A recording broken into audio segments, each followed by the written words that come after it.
सतनाम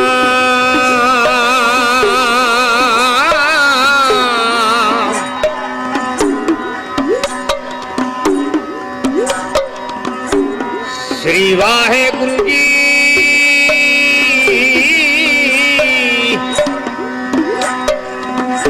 ने माणिया के मान ने ताणिया के ताण गुरु गरीब नवाज जी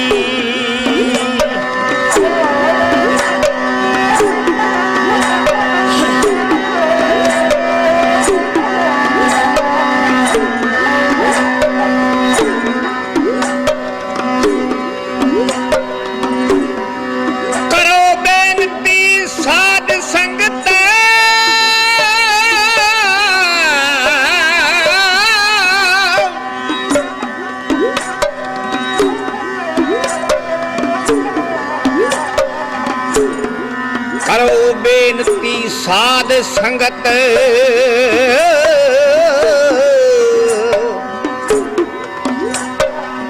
हर भगत बचल सुन आयो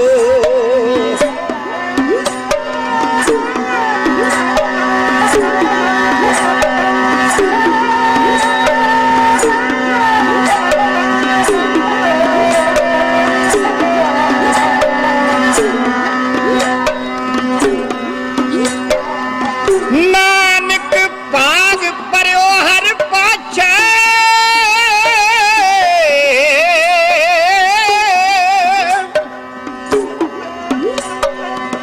नानक भाग पर्यो हर पाछे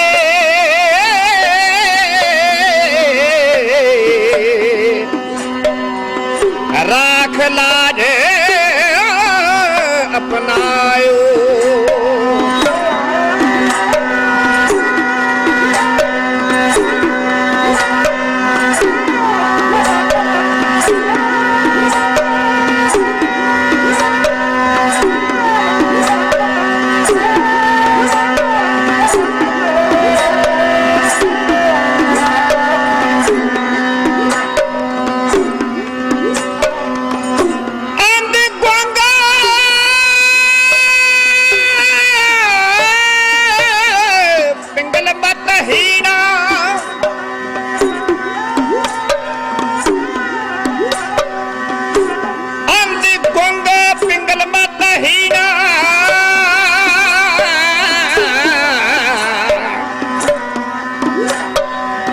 प्रभ राखो राखण हारा करने कारण हार समर्था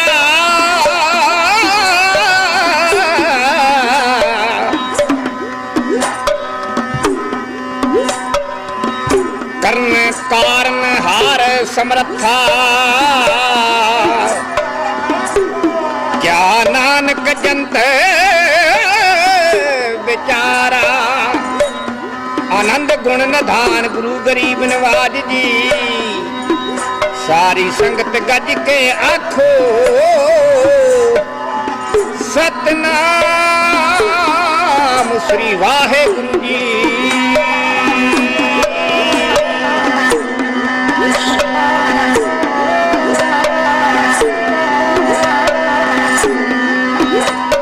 सरावक शुद्ध समूह सदान के देख लियो कर जो जति के सूर सरातन शुद्ध सदातक संत समूह अनेक मति के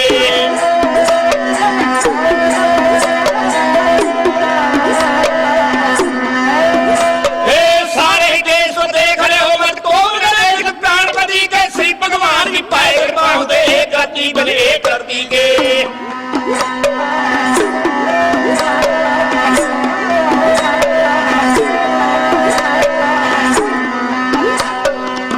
मतंग जरे जल संग अनूप तंग सुरंग सवारे कोट तरंग तरंग सकूदत पौन के गौन बजात नवारे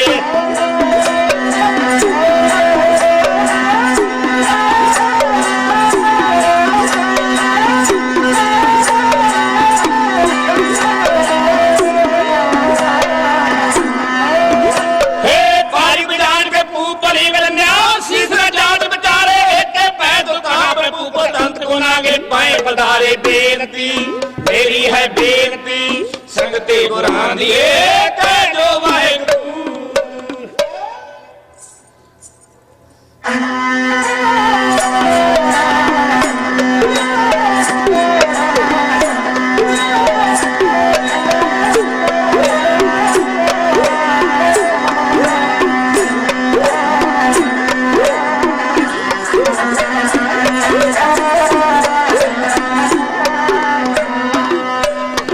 ਜਾਂ ਤੂੰ ਮੇਰੇ ਵੱਲ ਹੈ ਤਾਂ ਕਿਆ ਬਛੰਦਾ,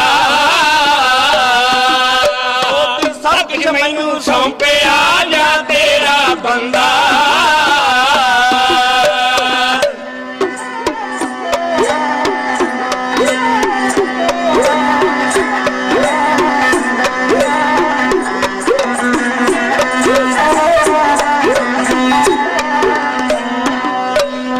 ਸਭ ਕੁਝ ਮੈਨੂੰ ਸੌਂਪਿਆ ਜਾਂ ਤੇਰਾ ਬੰਦਾ। ਜ਼ਖਮੀ ਤੋੜ ਨਾ ਆਵਹੀ ਖਾਏ ਖਰਚ ਰਹੰਦਾ।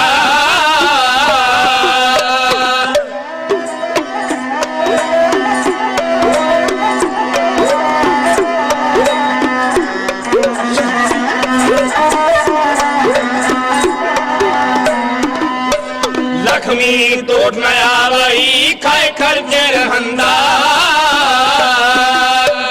184 ਮੇਦਨੀ ਸਭ ਸੇਵਕ ਰੰਦਾ।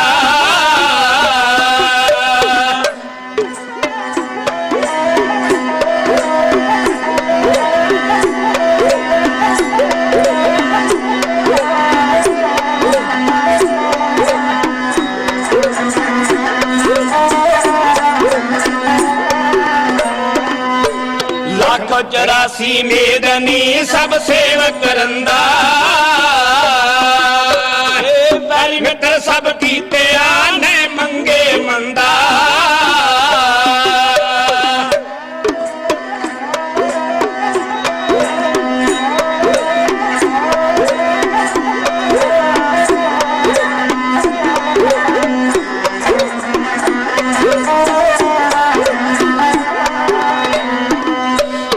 ਵੈਰੀ ਮਿੱਤਰ ਸਭ ਕੀਤੇ ਆਨੇ ਮੰਗੇ ਮੰਦਾ।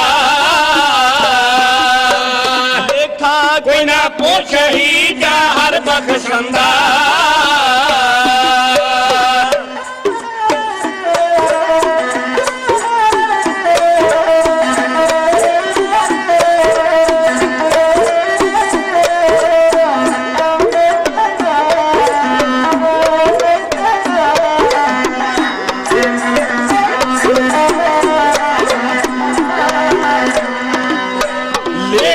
ਕੋਈ ਨਾ ਪੁੱਛਹੀ ਜਾਂ ਹਰ ਬਖਸ਼ੰਦਾ। ਆਨੰਦ ਪਿਆ ਸੁਖ ਪਾਇਆ ਮਿਲ ਗੁਰ ਗੋਬਿੰਦਾ। ਉਹ ਸਭੇ ਤਾਂ ਸਵਾਰੀਐ ਜਾਂ ਤੁਧ ਬਹੰਦਾ ਯਾਦ ਤੂੰ ਜੀ ਹਰ ਜੀ ਜੀ ਜੀ ਸਾਹਿਬ ਮੇਰਾ ਤੂੰ ਜੀ।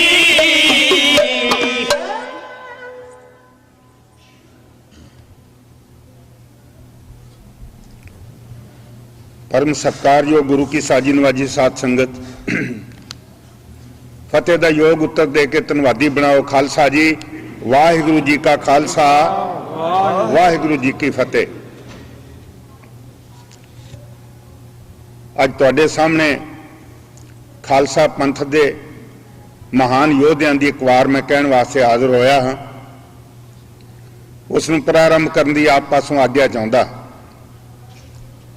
दुनिया का इतिहास फरोल के सिटे ते पहुंचीदा है कि जदों किसी भी देश अंदर कोई दबियां कुचलियां घट गिनती वालियां कौमां जदों भी कदे अपने राज भाग नूं प्राप्त हुईयां हन, उदों कुदरत ने कोई ना कोई इहो जिहा ढो ढकाया है जिस विचों उन्हां नूं अपने राज भाग की प्राप्ति हुई है। जिथों तक साडी अपनी कौम का सिख कौम का संबंध है, मैं समझदा हाँ मुगलिया हुकूमत इन्नी तकड़ी सरकार सी हिंदुस्तान विच कि जे नादर ते अब्दाली हिंदुस्तान उत्ते वार वार चढ़ के आके हमले ना करते तो मुगल सल्तनत नूं कमज़ोर कर सकना बहुत औखा हुंदा। कुदरत ने एक ढो टकाया, नादर हिंदुस्तान ते चढ़ के आया और उसके सामने हिंदुस्तान की सरकार हार गई। मुगल सल्तनत को कमजोर होंदियां वेख के जदों नादर वापस मुड़िया, सिख कौम ने अपनी जथेबंदक शक्ति का सबूत दिता और उन्होंने पंजाब विच अपना सिर उच्चा कर लिया। थोड़ी देर बाद हिंदुस्तान ते अब्दाली चढ़ के आया। तकरीबन 6 महीने नादर की मौत तो पिछों अब्दाली का हमला हिंदुस्तान ते पहला हमला होया 1747 विच। सत्कारयोग खालसा जी फिर पै दर पै हमले होंदे चले गए। 6वां हमला उन्हें सिखां नूं मकाउण वास्ते कीता। दरअसल कहानी यह सी कि जदों नादर शाह हिंदुस्तान नूं लुट-पुट के वापस जा रहा सी, सिख फौजां ने उहदे उत्ते हमले करके रात नूं छापे मार लड़ाई आरंभ करके लुट दा माल बहुत सारा नादर को खो लिया। नादर बड़ा औखा होया। उन्हें जकरिया खान नूं सिखां बारे पुछया, ये कौन हन, कित्थे रहिंदे हन, की खांदे हन, इन्हां दा धर्म की है। जकरिया खान ने जवाब दिता कि शहनशाह आलम, इन्हां नूं सिख फिरका कहा जाता है, रहिंदे जंगलों में हन, इन्हां दा कोई घर घाट नहीं, पत्ते खा के भी गुजारा कर लेंदे ने, भुखे लड़ते रहंदे हन, घोड़ियां दीयां काठियां उत्ते रातां गुजार लेंदे हन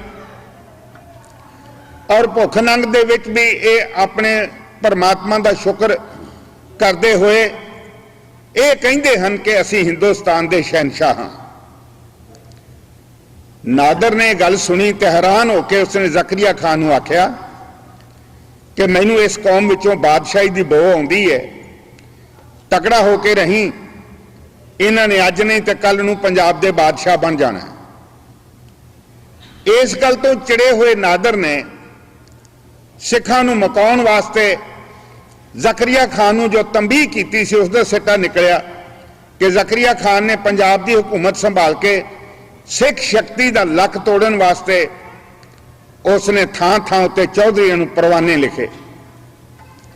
उन्हें लिखा कि पंजाब विच कोई सिख ना रहे, सिखां दे घर ढा दिते जाण, उन्हां दी जायदाद लुट ली जाए, जिथे कोई सिख मिले उन्होंने कतल कर दिता जाए, सिंघां दे सिरां दे इनाम रख दिते गए। ते चौधरीआं ने अपने खान बहादुर के हुक्म उत्ते फुल चढ़ाउण वास्ते अत चुक लई। ते एक वक्त आया जदों पंजाब विचों खास करके माझे विचों सिखां दा रहना बड़ा मुश्किल हो गया। वो पंजाब छड्ड के बीकानेर दे थलां नूं इउं रवाना होए।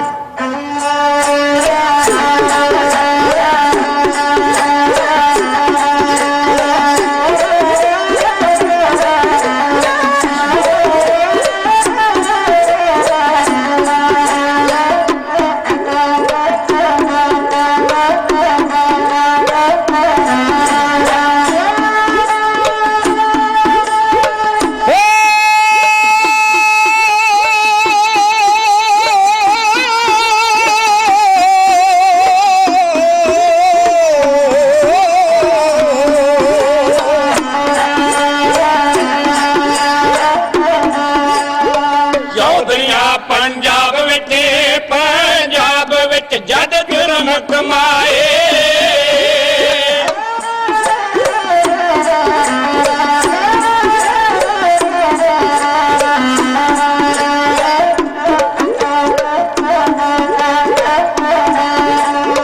चौधरिया पंजाब विच जद जुर्म कमाए सिख होण दे दोष विच कई धर्मी काए।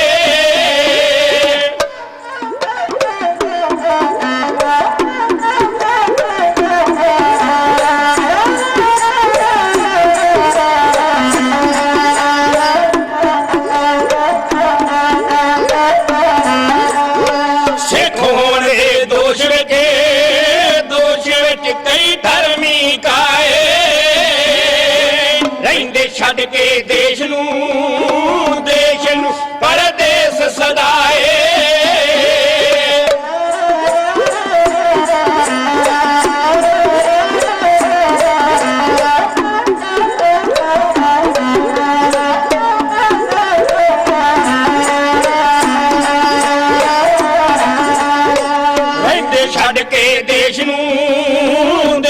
ਤੈਨੂੰ ਪਰਦੇਸ ਸਦਾਏ ਵੇ ਬਹੁਤੇ ਬੀਕਾਨੇਰ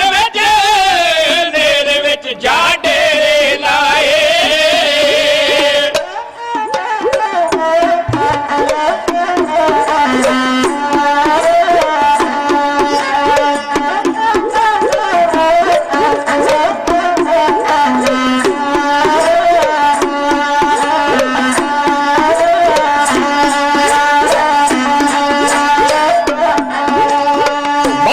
ਬੀਕਾਨੇਰ ਵਿੱਚ ਜਾ ਡੇਰੇ ਲਾਏ ਪਾਣਾ ਮਨ ਅਕਾਲ ਦਾ ਰਹਿ ਸਮਾਂ ਬਤਾਏ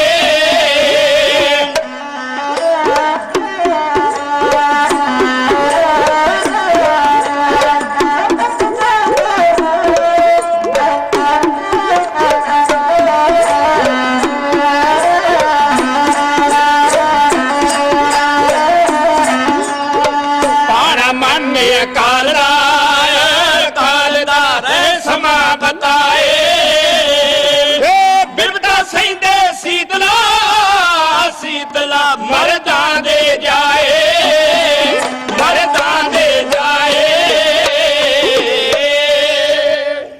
ਸੰਸਾਰ ਦੇ ਦੁੱਖ ਹਮੇਸ਼ਾ ਧਰਮੀਆਂ ਨੇ, ਮਰਦਾਂ ਨੇ, ਸੂਰਬੀਰਾਂ ਨੇ ਆਪਣੇ ਸਿਰ ਤੇ ਬਰਦਾਸ਼ਤ ਕੀਤੇ ਹਨ।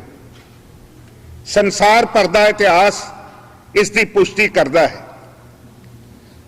ਜੇ ਮਾਲੀ ਨਾ ਰਹੇ, ਰਾਖਾ ਨਾ ਰਵੇ ਤਾਂ ਬਾਗ ਉਜਾੜ ਦਿੰਦੇ ਹਨ ਲੋਕ।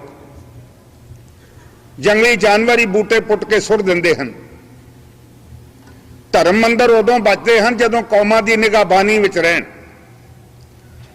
ਜੇ ਆਪਣੇ ਧਰਮ ਮੰਦਰ ਦੀ ਰਾਖੀ ਕਰਨ ਵਾਲਾ, ਸੇਵਾ ਸੰਭਾਲ ਵਾਲਾ ਕੋਈ ਨਾ ਰਵੇ ਤੇ ਧਰਮ ਮੰਦਰ ਵੀ ਜ਼ੁਲਮ ਦਾ ਸ਼ਿਕਾਰ ਹੋ ਜਾਂਦੇ ਹਨ। ਔਰ ਖਾਸ ਕਰਕੇ ਹਿੰਦੁਸਤਾਨ ਵਿੱਚ ਮੁਗਲ ਸਰਕਾਰ ਨੇ ਉਹ ਸਾਰੇ ਦੇ ਸਾਰੇ ਮੰਦਰ ਢਾਉਣ ਦਾ ਫੈਸਲਾ ਕਈ ਵਾਰ ਕੀਤਾ ਜਿਹੜੇ ਕਿ ਗੈਰ ਇਸਲਾਮੀ ਸਨ। ਸਤਿਕਾਰਯੋਗ ਖਾਲਸਾ ਜੀ, ਕੁਝ ਦੇਸ਼ ਅਜਿਹੇ ਵੀ ਨੇ ਜਿਹੜੇ ਭਾਵੇਂ ਕਿਸੇ ਧਰਮ ਨੂੰ ਪ੍ਰਵਾਨ ਨਹੀਂ ਕਰਦੇ, ਨਹੀਂ ਮੰਨਦੇ ਉਸ ਧਰਮ ਨੂੰ, ਲੇਕਿਨ ਸਾਊ ਕੌਮਾਂ ਅਜਿਹੀਆਂ ਨੇ ਉਹਨਾਂ ਦੇ ਧਰਮ ਮੰਦਰ ਨੂੰ ਨਹੀਂ ਛੇੜਦੀਆਂ। ਮੈਂ ਸਪੇਨ ਦੀ ਤਾਰੀਖ ਪੜ੍ਹ ਰਿਹਾ ਸੀ। ਇੱਕ ਵਕਤ ਆਇਆ ਹਜ਼ਰਤ ਮੁਹੰਮਦ ਸਾਹਿਬ ਦੀ ਜ਼ਿੰਦਗੀ ਦੇ ਆਖਰੀ ਦਿਨਾਂ ਵਿੱਚ ਇਸਲਾਮ ਨੇ ਸਪੇਨ ਉੱਤੇ ਆਪਣੀ ਮੁਸਲਮਾਨ ਹਕੂਮਤ ਕਾਇਮ ਕਰ ਲਈ ਔਰ ਤਕਰੀਬਨ 1.5 ਸਦੀ ਤੱਕ ਉੱਥੇ ਉਹਨਾਂ ਨੇ ਬੜੇ ਦਬਦਬੇ ਨਾਲ ਰਾਜ ਕੀਤਾ। ਉਸ ਸਮੇਂ ਵਿੱਚ ਉਹਨਾਂ ਨੇ ਬਹੁਤ ਸਾਰੀਆਂ ਸ਼ਾਨਦਾਰ ਮਸਜਿਦਾਂ ਤਾਮੀਰ ਕੀਤੀਆਂ, ਸੰਗੇ ਮਰਮਰ ਦੀਆਂ ਖੂਬਸੂਰਤ ਇਮਾਰਤਾਂ, ਲੇਕਿਨ ਕੁਦਰਤ ਨੂੰ ਕੁਝ ਹੋਰ ਮਨਜ਼ੂਰ ਸੀ। 150 ਸਾਲ ਦੀ ਇਸਲਾਮੀ ਹਕੂਮਤ ਦੇ ਖਿਲਾਫ ਸਪੇਨ ਵਿੱਚ ਬਗਾਵਤ ਹੋ ਗਈ ਔਰ ਸਿੱਟਾ ਨਿਕਲਿਆ ਕਿ ਸਪੇਨ ਵਿੱਚੋਂ ਉਹਨਾਂ ਨੇ ਇਸਲਾਮ ਧਰਮ ਖਤਮ ਕਰ ਦਿੱਤਾ। ਬਗਾਵਤ ਕਾਮਯਾਬ ਹੋਈ ਔਰ ਇਸਲਾਮ ਦੀ ਦੁਨੀਆ ਉੱਥੇ ਉਜੜ ਗਈ। ਉੱਥੇ ਕੋਈ ਧਰਮ ਮੰਦਰ, ਉਹ ਜਿਹੜੀਆਂ ਮਸਜਿਦਾਂ ਮੁਸਲਮਾਨ ਵੀਰਾਂ ਨੇ ਉੱਥੇ ਬਣਾਈਆਂ ਸਨ, ਸ਼ਾਨਦਾਰ ਇਮਾਰਤਾਂ, ਉਹਨਾਂ ਦੀ ਰਾਖੀ ਵਾਲਾ ਕੋਈ ਨਾ ਰਿਹਾ। ਅੱਜ ਆ ਕੇ ਮਸਜਿਦ ਦੀਆਂ ਮੌਜੂਦ ਨੇ, ਪਰ ਸਪੇਨੀ ਸਰਕਾਰ ਨੇ, ਭਾਵੇਂ ਮੁਸਲਮਾਨ ਨਹੀਂ ਰਹੇ, ਉਹਨਾਂ ਨੇ ਉਹਨਾਂ ਇਮਾਰਤਾਂ ਨੂੰ ਨਹੀਂ ਢਾਇਆ, ਉਹਨਾਂ ਧਾਰਮਿਕ ਮੰਦਰਾਂ ਦੀ ਬੇਹੁਰਮਤੀ ਨਹੀਂ ਕੀਤੀ। ਇਹ ਦੁਨੀਆ ਦੀਆਂ ਸਿਆਣੀਆਂ ਕੌਮਾਂ ਦਾ ਚੱਲਣ ਹੋਇਆ ਕਰਦਾ ਹੈ।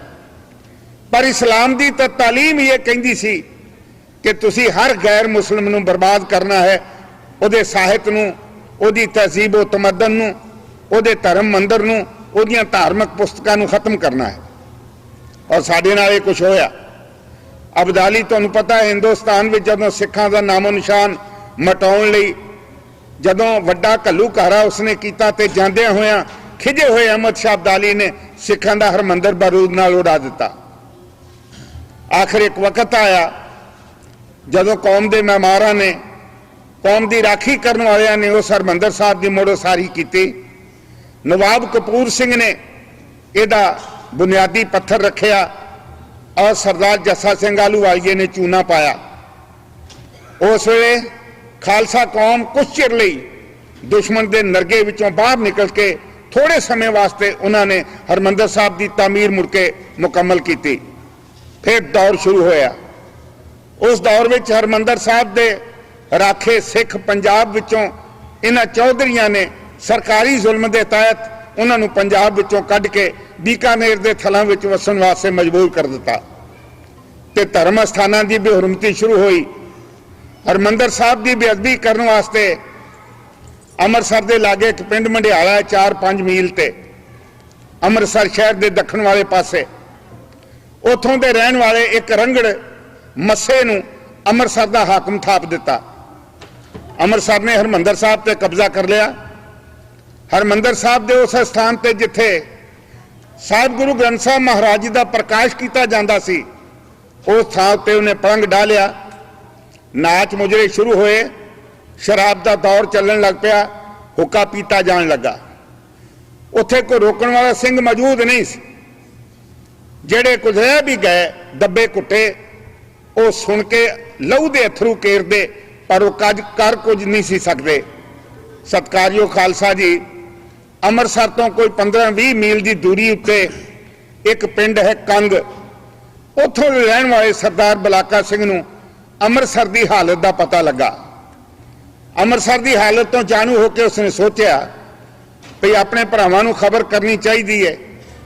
इस वास्ते वो पंजाब विचों तुरिया ते बीकानेर दे इलाके वाल उन्हें जाना शुरू किया। मैं गल कर रहा सी श्री हरमंदर साहब की, उत्थे किस तरह इन्हां पापियां ने पाप किया, किस तरह उन्होंने बेइज्जती की हरमंदर साहब की। सिखां दा पावन धार्मिक स्थान, सिखां दा मक्का मदीना, सिखां दी जिंदगी दा केंद्र, सिखां दी रूहानियत दा सेंटर, उत्थे मस्से ने जो जुल्म किया, जिन्हों वेख के जा रहा सी सरदार बुलाका सिंह कंगा दे रहन वाला, मस्से ने बेहुरमती इउं की।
छू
ਸਿੱਖਾਂ ਦੀ ਉਸ ਨੇ ਦਿੱਤੀ ਖਾਕ ਬਲਾ ਕੋਈ ਮਰਦ ਉਠੂ ਕੋਈ ਸੀਤਲਾ ਕਹਿੰਦੇ ਮਰਦ ਉਠੂ ਕੋਈ ਸੀਤਲਾ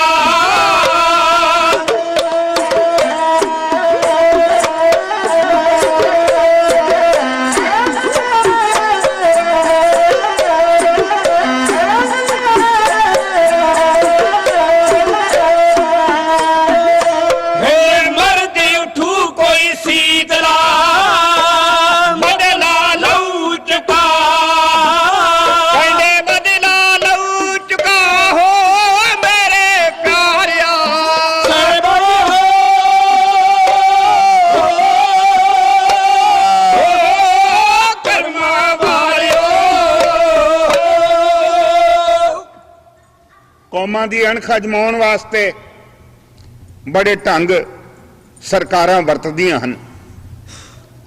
ਮੈਨੂੰ ਯਾਦ ਹੈ ਉਹ ਦਿਨ ਜਿਸ ਦਿਨ ਗੁਲਾਮ ਕਾਦਰ ਰੋਹੇਲੇ ਨੇ ਦਿੱਲੀ ਫਤਿਹ ਕੀਤੀ।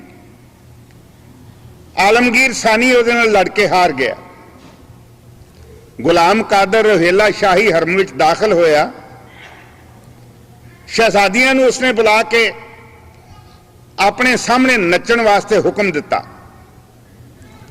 ਆਪ ਬਾਦਸ਼ਾਹੀ ਤਖਤ ਉੱਤੇ ਚਾਦਰ ਲੈ ਕੇ ਆਪਣੇ ਮੂੰਹ ਉੱਤੇ ਇਹ ਦੱਸਣ ਲਈ ਕਿ ਮੈਂ ਸੌਂ ਰਿਹਾ ਹਾਂ, ਇਹ ਬਹਾਨਾ ਬਣਾ ਕੇ ਉਹਨੇ ਆਪਣਾ ਖੰਜਰ ਮਿਆਨ ਵਿੱਚੋਂ ਕੱਢਿਆ, ਆਪਣੀ ਹਿੱਕ ਉੱਤੇ ਉਹਨਾਂ ਸ਼ਹਿਜ਼ਾਦੀਆਂ ਨੂੰ ਵਿਖਾ ਕੇ ਆਪ ਆਪਣੇ ਮੂੰਹ ਤੇ ਚਾਦਰ ਲੈ ਲਈ। ਉਹਨਾਂ ਨੂੰ ਕਿਹਾ ਨੱਚਣਾ ਸ਼ੁਰੂ ਕਰੋ। ਸ਼ਹਿਜ਼ਾਦੀਆਂ ਨੱਚਦੀਆਂ ਰਹੀਆਂ।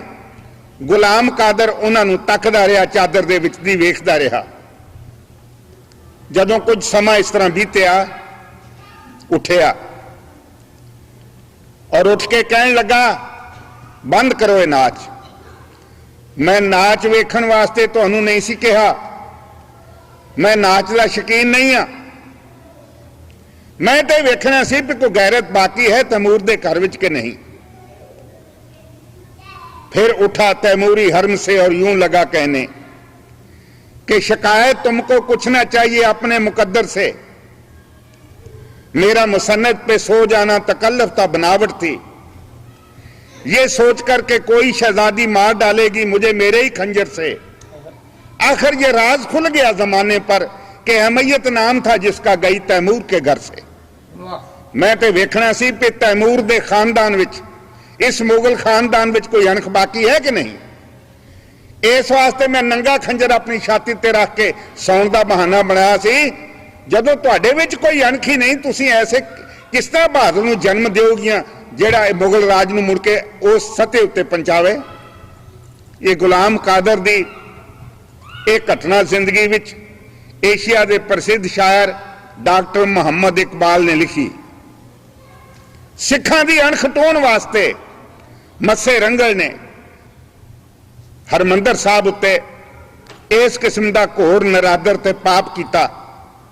मंजा डाह के बैठ गया, नाच शुरू होया, शराब का दौर चलिया, हुक्का पीना शुरू होया।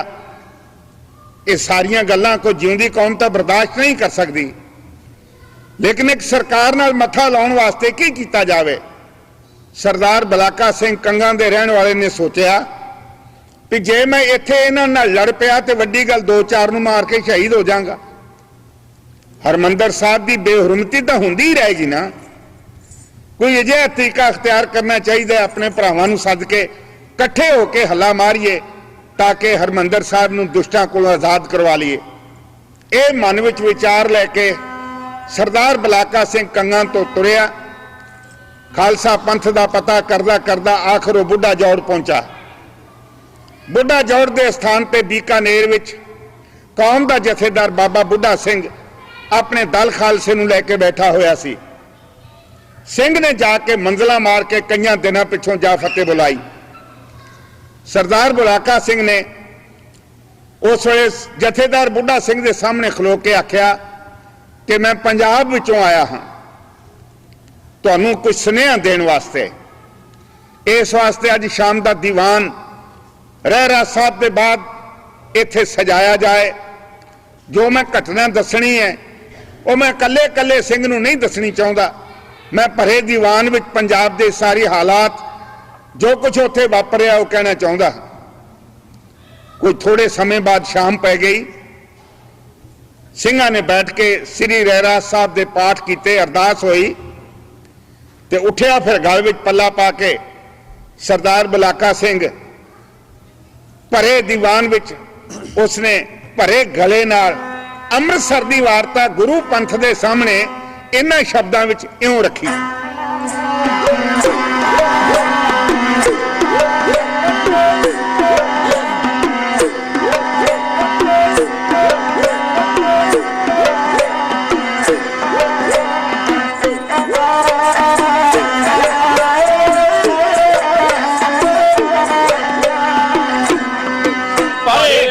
ਦੀਵਾਨ ਦੇ ਖੜਾ ਹੋ ਕੇ ਸਿੰਘ ਦੁੱਖਾਂ ਦੀ ਕਥਾ ਸੁਣਾ ਰਿਹਾ ਏ।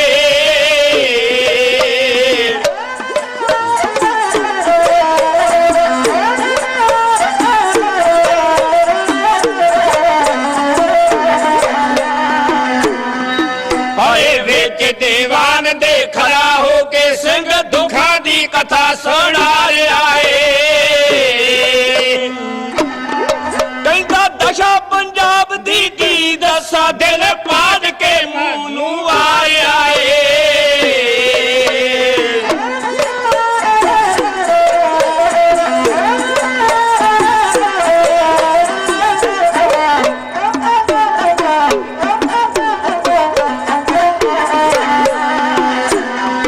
ਕਹਿੰਦਾ ਦਸ਼ਾ ਪੰਜਾਬ ਦੀ ਕੀ ਦੱਸਾਂ, ਦਿਲ ਪਾੜ ਕੇ ਮੂੰਹ ਨੂੰ ਆਇਆ ਏ।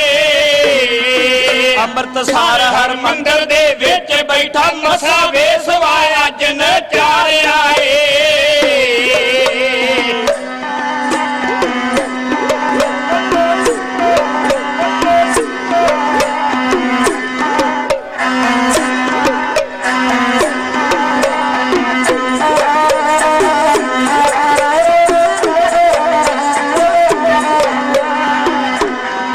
ਅੰਮ੍ਰਿਤਸਰ ਹਰਮੰਦਰ ਦੇ ਵਿੱਚ ਬੈਠਾ ਮਸਾ ਵੇਸਵਾ ਅੱਜ ਨਚਾਰਿਆ ਏ।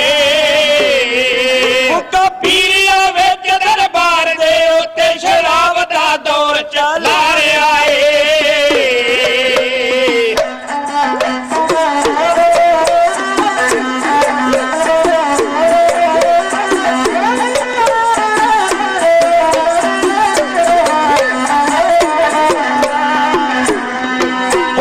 ਪੀਰਿਆ ਵਿੱਚ ਦਰਬਾਰ ਦੇ ਉੱਤੇ ਸ਼ਰਾਬ ਦਾ ਦੌਰ ਚਲਾ ਰਿਹਾ ਏ। ਤੇਰੇ ਤਖਤ ਅਕਾਲ ਦੀ ਸ਼ਾਨ ਸਿੰਘਾਦਾਰੀ ਖਾਕ ਦੇ ਵਿੱਚ ਮਿਲਾ ਰਿਹਾ ਏ।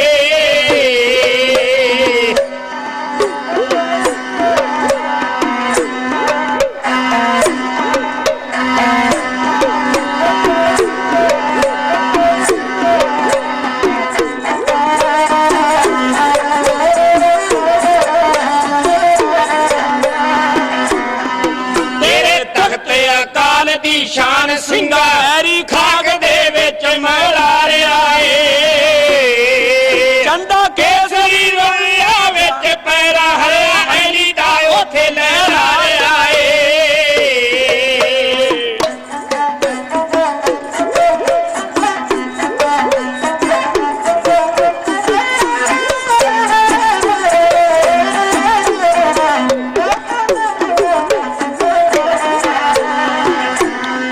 ਝੰਡਾ ਕੇਸਰੀ ਰੋਲਿਆ ਵਿੱਚ ਪੈਰਾ ਹਰਿਆ ਐਲੀ ਦਾ ਉਥੇ ਲਹਿਰਾ ਰਿਹਾ ਏ। ਛਾਤੀ ਖਾਲਸੇ ਪੰਥ ਦੀ ਚੀਰ ਕੇ ਤੇ ਮਾਰ ਨਸ਼ਤਰਾ ਅਰਖ ਅਜਮਾਰਿਆ ਏ।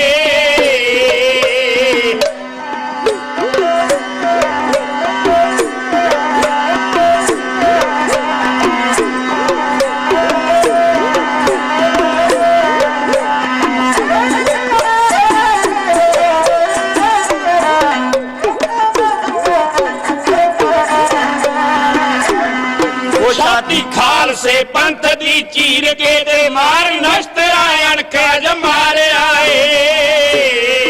ਸੀਤਲ ਖੂਨ ਨਾਲ ਤੋਤਿਆ ਲੈਣਗੇ ਜਿਹੜੇ ਦਾਗ ਉਹ ਸਿੱਖੀ ਤੇ ਲਾ ਰਿਹਾ ਏ। ਜਿਹੜੇ ਦਾਗ ਉਹ ਸਿੱਖੀ ਤੇ ਲਾ ਰਿਹਾ ਏ।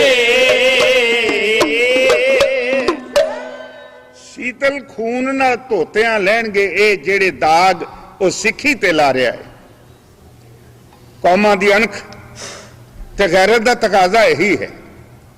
ਜਿਵੇਂ ਜਿਵੇਂ ਸਿੰਘ ਸਰਦਾਰ ਬਲਾਕਾ ਸਿੰਘ ਕੋਲੋਂ ਹਰਮੰਦਰ ਸਾਹਿਬ ਦੀ ਹੋ ਰਹੀ ਬੇਹੁਰਮਤੀ, ਉਹਦਾ ਦੁਖਾਂਤ, ਉਹਦਾ ਬਿਰਤਾਂਤ ਸੁਣਦੇ ਗਏ, ਤਿਵੇਂ ਤਿਵੇਂ ਉਹਨਾਂ ਦਾ ਲਹੂ ਉਬਾਲੇ ਖਾਣ ਲੱਗਾ। ਉਹਨਾਂ ਦੇ ਆਪ ਮੁਹਾਰੇ ਹੱਥ ਤਲਵਾਰਾਂ ਦੀਆਂ ਮੁੱਠਾਂ ਉੱਤੇ ਚਲੇ ਗਏ। ਉਹਨਾਂ ਦਾ ਰੰਗ ਬਦਲਿਆ, ਅੱਖਾਂ ਵਿੱਚ ਲਹੂ ਉਤਰਿਆ। ਉਹਨਾਂ ਸਾਰਿਆਂ ਸਿੰਘਾਂ ਨੇ ਜਦੋਂ ਸੁਣ ਕੇ ਉਸ ਗੱਲ ਨੂੰ, ਜਿਹੜੀ ਅਤ ਦੁਖਾਂਤ ਦੀ ਗੱਲ ਸੀ, ਸਿੰਘਾਂ ਦੇ ਮਨ ਤੇ ਕੀ ਅਸਰ ਹੋਇਆ, ਸੁਣ ਸਿੰਘਾਂ ਦੇ ਦਿਲਾਂ ਤੇ ਆ ਚੱਲੇ ਆਰੇ।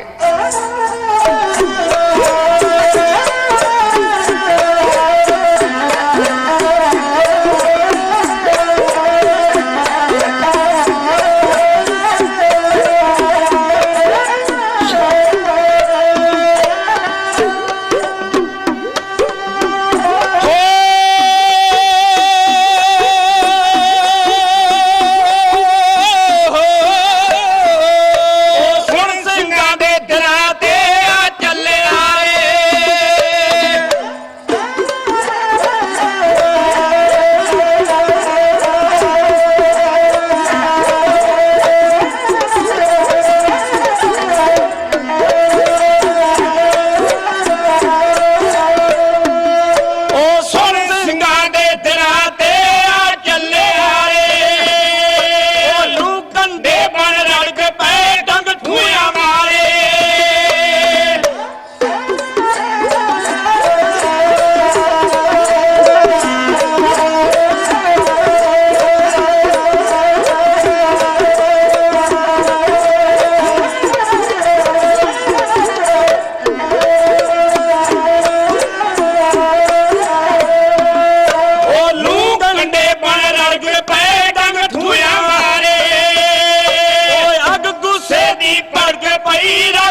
ਸਾਰੇ।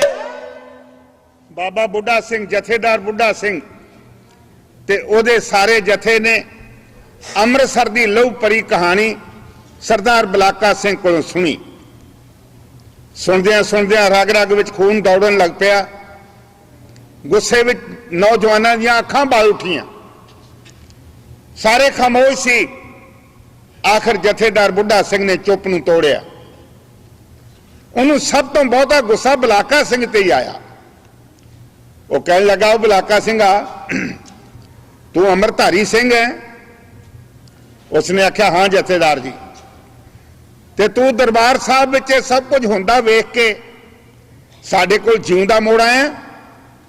ਤੈਨੂੰ ਉੱਥੇ ਸ਼ਹੀਦ ਹੋ ਜਾਣਾ ਚਾਹੀਦਾ ਸੀ। ਜਿਹੜਾ ਸਿੱਖ ਆਪਣੇ ਗੁਰੂ ਦੀ, ਆਪਣੇ ਗੁਰਧਾਮ ਦੀ ਬੇਅਦਬੀ ਸਹਾਰ ਲਵੇ।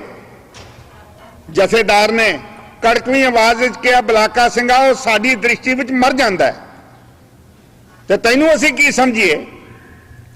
ਸਰਦਾਰ ਬਲਾਕਾ ਸਿੰਘ ਨੂੰ ਸੰਬੋਧਨ ਹੋ ਰਿਹਾ ਸੀ। ਕੌਮ ਦਾ ਜਥੇਦਾਰ ਬਾਬਾ ਬੁੱਢਾ ਸਿੰਘ ਤੇ ਗਲ ਵਿੱਚ ਪਾ ਕੇ ਪੱਲਾ ਨੀਵੀਂ ਪਾਈ ਖਲੋਤਾ ਸਰਦਾਰ ਬਲਾਕਾ ਸਿੰਘ ਕੌਮ ਦੇ ਜਥੇਦਾਰ ਦੇ ਵਿਚਾਰ ਇਉਂ ਸੁਣ ਰਿਹਾ ਸੀ।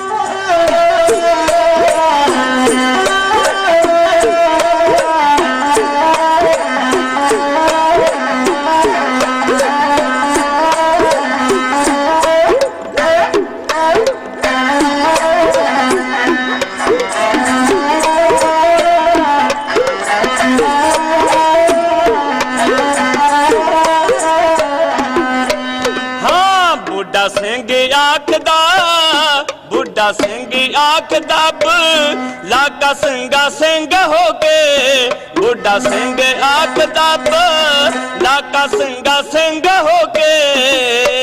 ਹਾਂ ਬੁੱਢਾ ਸਿੰਘ ਆਖਦਾ, ਬੁੱਢਾ ਸਿੰਘ ਆਖਦਾ ਬਲਾਕਾ ਸਿੰਘਾ ਸਿੰਘ ਹੋ ਕੇ। ਬੁੱਢਾ ਸਿੰਘ ਆਖਦਾ ਬਲਾਕਾ ਸਿੰਘਾ ਸਿੰਘ ਹੋ ਕੇ। ਵੇਖ ਕੇ ਕਹਿਰ ਤੂੰ ਪਈ, ਵੇਖ ਕੇ ਕਹਿਰ ਤੂੰ ਜਿਉਂਦਾ ਕਿਵੇਂ ਰਹਿ ਗਿਆ। ਵੇਖ ਕੇ ਕਹਿਰ ਤੂੰ ਜਿਉਂਦਾ ਕਿਵੇਂ ਰਹਿ ਗਿਆ। ਵੇਖ ਕੇ ਕਹਿਰ ਤੂੰ, ਵੇਖ ਕੇ ਕਹਿਰ ਤੂੰ ਜਿਉਂਦਾ ਕਿਵੇਂ ਰਹਿ ਗਿਆ। ਵੇਖ ਕੇ ਕਹਿਰ ਤੂੰ ਜਿਉਂਦਾ ਕਿਵੇਂ ਰਹਿ ਗਿਆ।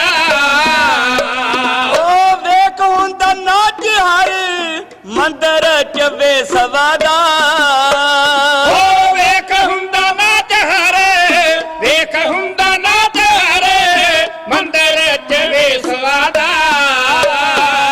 ਸਿੰਘ ਅਖਵਾ ਕੇ ਕਿਵੇਂ, ਸਿੰਘ ਅਖਵਾ ਕੇ ਕਹਿਰਾਂ ਵਾਗ ਕਿਵੇਂ ਸਹਿ ਗਿਆ।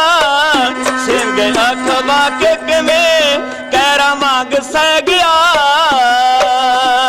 ਸਿੰਘ ਅਖਵਾ ਕੇ ਕਹਿਰਾ, ਸਿੰਘ ਅਖਵਾ ਕੇ ਕਹਿਰਾ ਵਾਂਗ ਕਿਵੇਂ ਸਹਿ ਗਿਆ। ਸਿੰਘ ਅਖਵਾ ਕੇ ਕਹਿਰਾ ਵਾਂਗ ਕਿਵੇਂ ਸਹਿ ਗਿਆ। ਉਹ ਖੰਡੇ ਵਾਲੀ ਪਾਣ ਮੈਨੂੰ ਜਾਪਦੀ ਪਰਾਣੀ ਹੋ ਗਈ। ਉਹ ਖੰਡੇ ਵਾਲੀ ਪਾਣ ਮੈਨੂੰ, ਖੰਡੇ ਵਾਲੀ ਪਾਣ ਮੈਨੂੰ ਜਾਪਦੀ ਪਰਾਣੀ ਹੋ ਗਈ। ਅੰਮ੍ਰਿਤ ਪੀਤਦਾ, ਅੰਮ੍ਰਿਤ ਪੀਤਦਾ ਅਸਰ ਦਿਲੋਂ ਲੈ ਗਿਆ। ਅੰਮ੍ਰਿਤ ਪੀਤਦਾ ਅਸਰ ਦਿਲੋਂ ਲੈ ਗਿਆ। ਅੰਮ੍ਰਿਤ ਪੀਤਦਾ, ਅੰਮ੍ਰਿਤ ਪੀਤਦਾ ਅਸਰ ਦਿਲੋਂ ਲੈ ਗਿਆ। ਅੰਮ੍ਰਿਤ ਪੀਤਦਾ ਅਸਰ ਦਿਲੋਂ ਲੈ ਗਿਆ। ਜਿਉਂਦੀ ਕੌਮ ਸੀਤਲ ਜੀ। ਓ ਬਹੁਤਾ ਚਿਰ ਰਹਿੰਦੀ ਨਹੀਂ, ਬਹੁਤਾ ਚਿਰ ਰਹਿੰਦੀ ਨਹੀਂ ਜਿਉਂਦੀ ਕੌਮ ਸੀਤਲ ਜੀ। ਹਾਂ ਜਿਹਦਾ ਕੌਮੀ ਝੰਡਾ ਕਿਸੇ, ਜਿਹਦਾ ਕੌਮੀ ਝੰਡਾ ਕਿਸੇ ਗੈਰਾਂ ਅੱਗੇ ਟਹਿ ਗਿਆ। ਜਿਹਦਾ ਕੌਮੀ ਝੰਡਾ ਕਿਸੇ ਗੈਰਾਂ ਅੱਗੇ ਟਹਿ ਗਿਆ। ਜਿਹਦਾ ਕੌਮੀ ਝੰਡਾ ਕਿਸੇ, ਜਿਹਦਾ ਕੌਮੀ ਝੰਡਾ ਕਿਸੇ ਗੈਰਾਂ ਅੱਗੇ ਟਹਿ ਗਿਆ। ਜਿਹਦਾ ਕੌਮੀ ਝੰਡਾ ਕਿਸੇ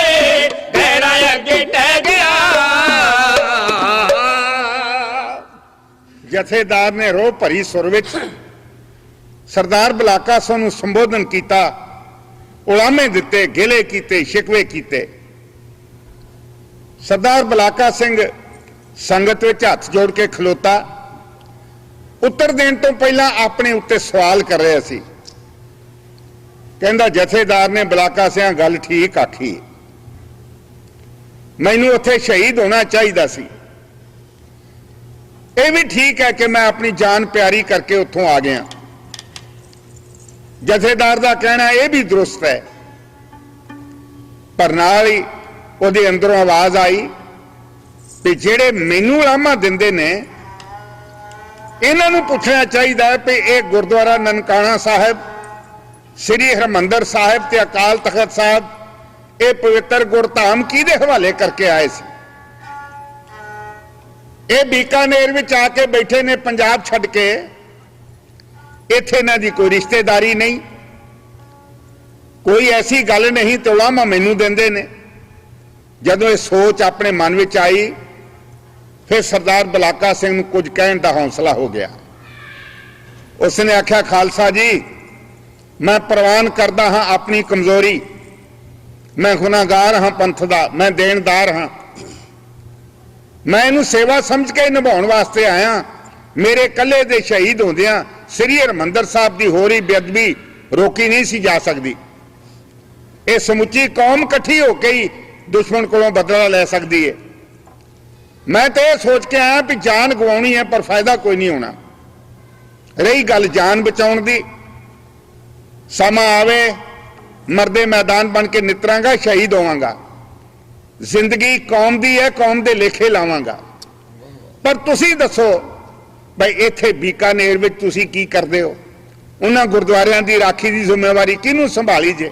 ਜਿਸ ਦਿਨ ਹਰਿਮੰਦਰ ਸਾਹਿਬ ਤੇ ਅੰਮ੍ਰਿਤਸਰ ਵੱਲ ਪਿੱਠ ਕਰਕੇ ਤੁਰੇ, ਜਿਹੜੇ ਸਵਾਲ ਤੁਸੀਂ ਅੱਜ ਮੇਰੇ ਤੇ ਕਰ ਰਹੇ ਹੋ, ਤੁਸੀਂ ਆਪਣੇ ਆਪ ਤੇ ਨਾ ਕੀਤੇ।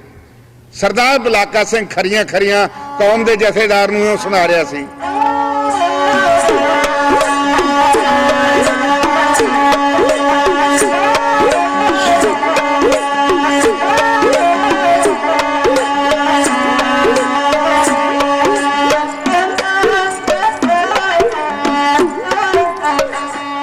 ਹੰਝੂ ਕੇ ਦੇ ਫੇਰ ਜਵਾਬ ਦੇਤਾ,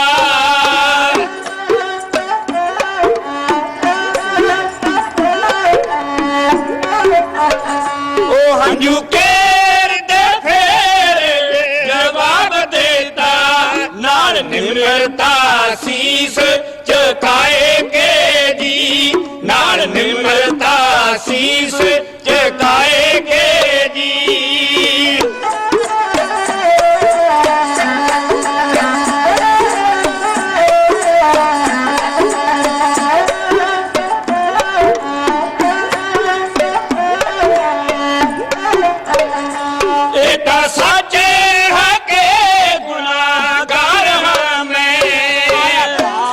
सिखी ताई लाएगे जी, आया दाग सखी ताई लाएगे जी।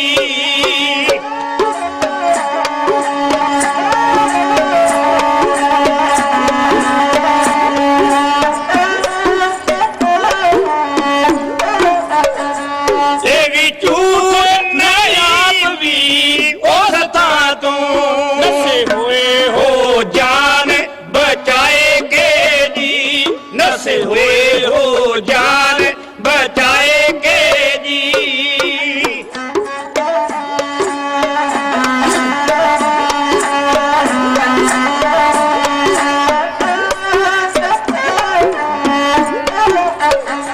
अमृत सारे ननकाने नू कंड देगे, बीकानेर बैठे डेरे लाएगे जी, बीकानेर बैठे डेरे लाएगे जी।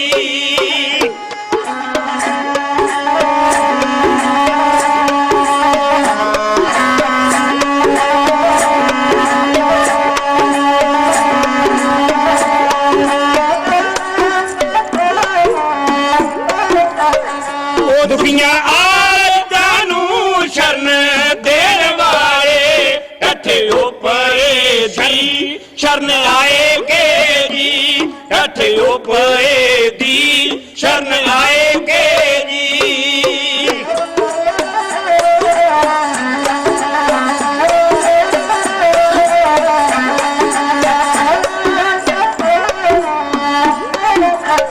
ਉਹ ਜਿਹੜੇ ਸਿੰਘ ਪੂਰੇ ਹਸਨ ਪੰਥ ਅੰਦਰ ਹੋ ਸ਼ਹੀਦ ਗਏ ਚੰਗੀ ਨਿਭਾਏਗੇ ਜੀ। ਹੋ ਸ਼ਹੀਦ ਗਏ ਚੰਗੀ ਨਿਭਾਏਗੇ ਜੀ।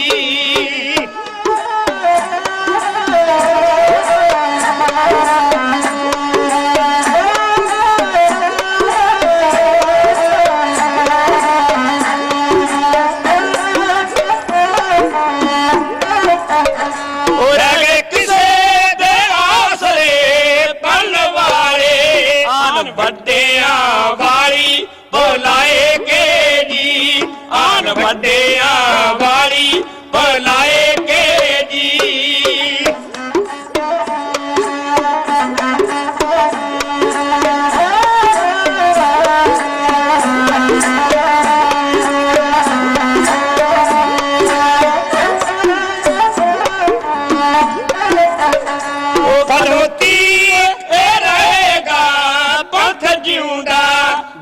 ਕੌਮ ਦੀ ਲੋੜ ਟਕਾਏਗੇ ਜੀ।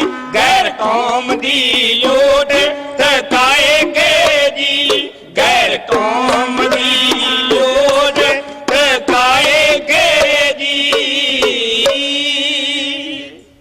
ਯਾਦ ਰੱਖਣ ਵਾਲੀ ਗੱਲ ਹੈ ਸਾਧ ਸੰਗਤ ਜੀ, ਜਿਹੜੀਆਂ ਕੌਮਾਂ ਆਪਣੇ ਲੀਡਰ ਦੀ ਕਮਜ਼ੋਰੀ ਦਾ ਨੋਟਿਸ ਨਹੀਂ ਲੈਂਦੀਆਂ ਉਹ ਕੌਮਾਂ ਤਰੱਕੀ ਨਹੀਂ ਕਰ ਸਕਦੀਆਂ।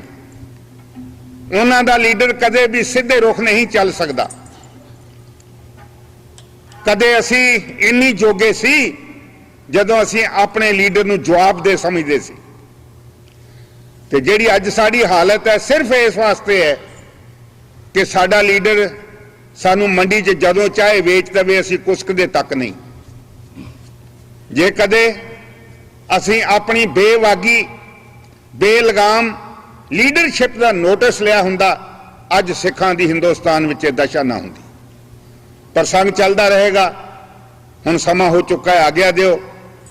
ਕੱਲ ਨੂੰ ਸ਼ਾਮ ਦੇ ਦੀਵਾਨ ਵਿੱਚ ਅਸੀਂ ਹਾਜ਼ਰ ਨਹੀਂ ਹੋ ਸਕਣਾ, ਕਿਉਂਕਿ ਕੱਲ ਟੋਰਾਂਟੋ ਵਿੱਚ ਢਾਡੀ ਦਰਬਾਰ ਹੋ ਰਿਹਾ ਹੈ ਤੇ ਉੱਥੋਂ ਦੀ ਸੰਗਤ ਨੇ ਦਾਸਾਂ ਨੂੰ ਵੀ ਉੱਥੇ ਹਾਜ਼ਰੀ ਲਵਾਉਣ ਵਾਸਤੇ ਹੁਕਮ ਦਿੱਤਾ ਹੈ। ਅਸੀਂ ਕੱਲ ਨੂੰ ਉੱਥੇ ਸ਼ਾਮ ਨੂੰ ਢਾਡੀ ਦਰਬਾਰ ਵਿੱਚ ਸ਼ਾਮਲ ਹੋ ਰਹੇ ਹਾਂ। ਰਾਤੋਂ ਰਾਤ ਵਾਪਸ ਫਿਰ ਇੱਥੇ ਪਹੁੰਚ ਜਾਣਾ ਹੈ। ਐਤਵਾਰ ਨੂੰ ਤੁਹਾਡੀ ਸੇਵਾ ਵਿੱਚ ਜਿਸ ਤਰ੍ਹਾਂ ਅੱਗੇ ਪ੍ਰੋਗਰਾਮ ਚੱਲ ਰਿਹਾ ਹੈ ਉਸੇ ਤਰ੍ਹਾਂ ਐਤਵਾਰ ਦੇ ਦੀਵਾਨਾਂ ਵਿੱਚ ਹਾਜ਼ਰੀ ਭਰਾਂਗੇ। ਇੱਕ ਜ਼ਰੂਰੀ ਸੂਚਨਾ ਸੀ ਤੁਹਾਡੇ ਚਰਨਾਂ ਵਿੱਚ ਅਰਜ਼ ਕੀਤੀ ਹੈ। ਹੁਣ ਆਗਿਆ ਦਿਓ, ਆਨੰਦ ਸਾਹਿਬ ਦਾ ਪਾਠ ਸਰਵਣ ਕਰੋ। ਸ਼ਰਧਾਲੂਆਂ ਵੱਲੋਂ ਮਾਇਆ ਅਰਦਾਸ ਹੋਈਏ, ਦਾਤਾ ਜੀ ਨਾਮਦਾਨ ਬਖਸ਼ਣ। ਵਾਹਿਗੁਰੂ ਜੀ ਕਾ ਖਾਲਸਾ, ਵਾਹਿਗੁਰੂ ਜੀ ਕੀ ਫਤਿਹ। ਸਮੂਹਾਂ ਨੇਕ ਮਤੀ ਕੇ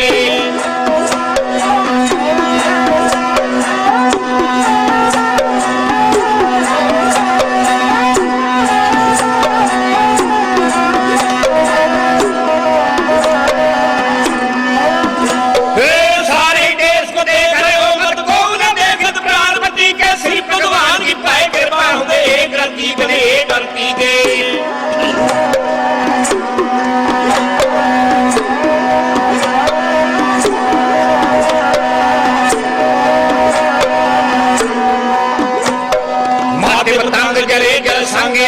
तंग सुरंग सवारे कोट रंग कुरंग सकूदत पौन के गौन को जात नवारे।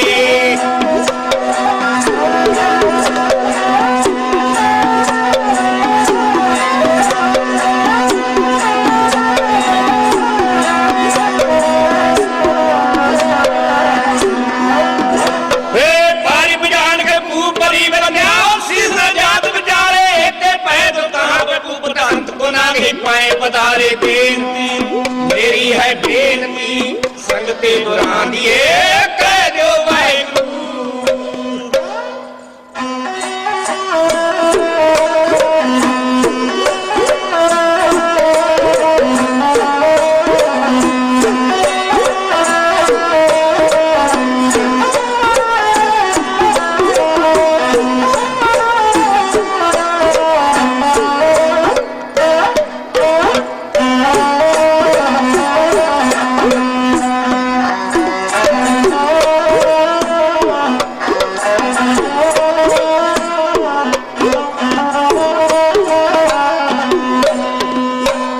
ਸਾਗ ਪਾਤ ਖਾਣਾ ਤੇ ਸਾਗ ਪਾਤ ਖਾਣਾ ਤੇ ਕਾਣਾ ਵਿੱਚ ਜੰਗਲਾਂ ਦੇ ਸਾਗ ਪਾਤ ਖਾਣਾ ਤੇ ਕਾਣਾ ਵਿੱਚ ਜੰਗਲਾਂ ਦੇ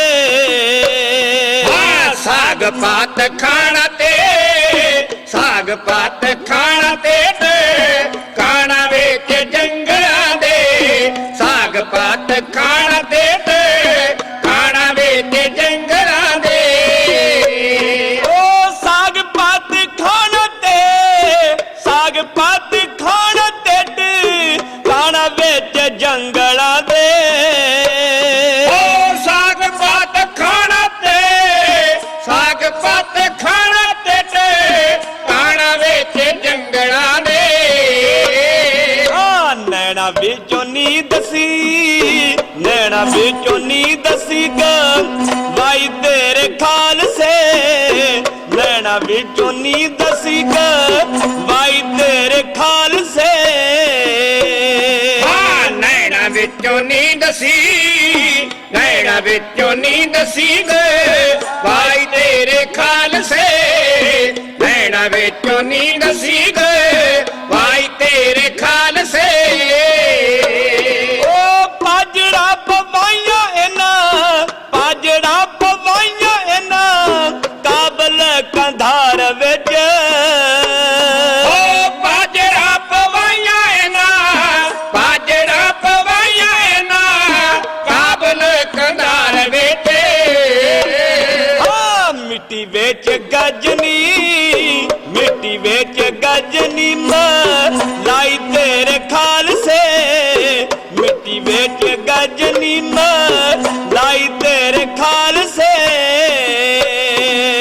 ਮਿੱਟੀ ਵਿੱਚ ਗਜਨੀ ਮਿੱਟੀ ਵਿੱਚ ਗਜਨੀ ਲਾਈ ਤੇਰੇ ਖਾਲਸੇ ਮਿੱਟੀ ਵਿੱਚ ਗਜਨੀ ਲਾਈ ਤੇਰੇ ਖਾਲਸੇ ਉਹ ਨਾਰੇ ਅੱਲਾਹੂ ਦੇ ਜਿੱਥੇ ਨਾਰੇ ਅੱਲਾਹੂ ਦੇ ਜਿੱਥੇ ਵੱਜਦੇ ਸੀ ਦਿਨ ਰਾਤ ਓ ਨਾਰੇ ਅੱਲਾਹੂ ਦੇ ਜਿੱਥੇ ਨਾਰੇ ਅੱਲਾਹੂ ਦੇ ਜਿੱਥੇ ਵੱਜਦੇ ਸੀ ਦਿਨ ਰਾਤ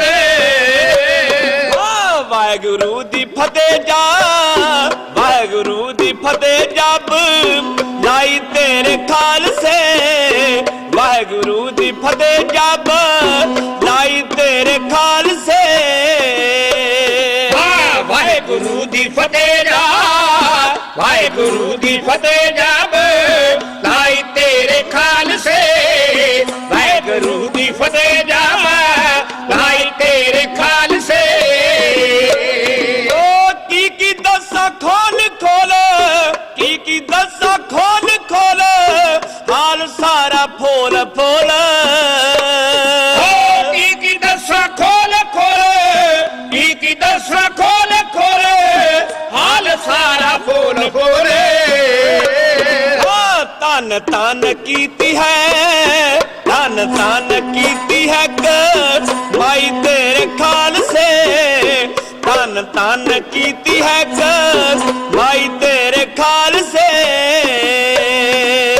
ਤਨ ਤਨ ਕੀਤੀ ਹੈ ਤਨ ਤਨ ਕੀਤੀ ਹੈ ਮਾਈ ਤੇਰੇ ਖਾਲਸੇ ਤਨ ਤਨ ਕੀਤੀ ਹੈ ਮਾਈ ਤੇਰੇ ਖਾਲਸੇ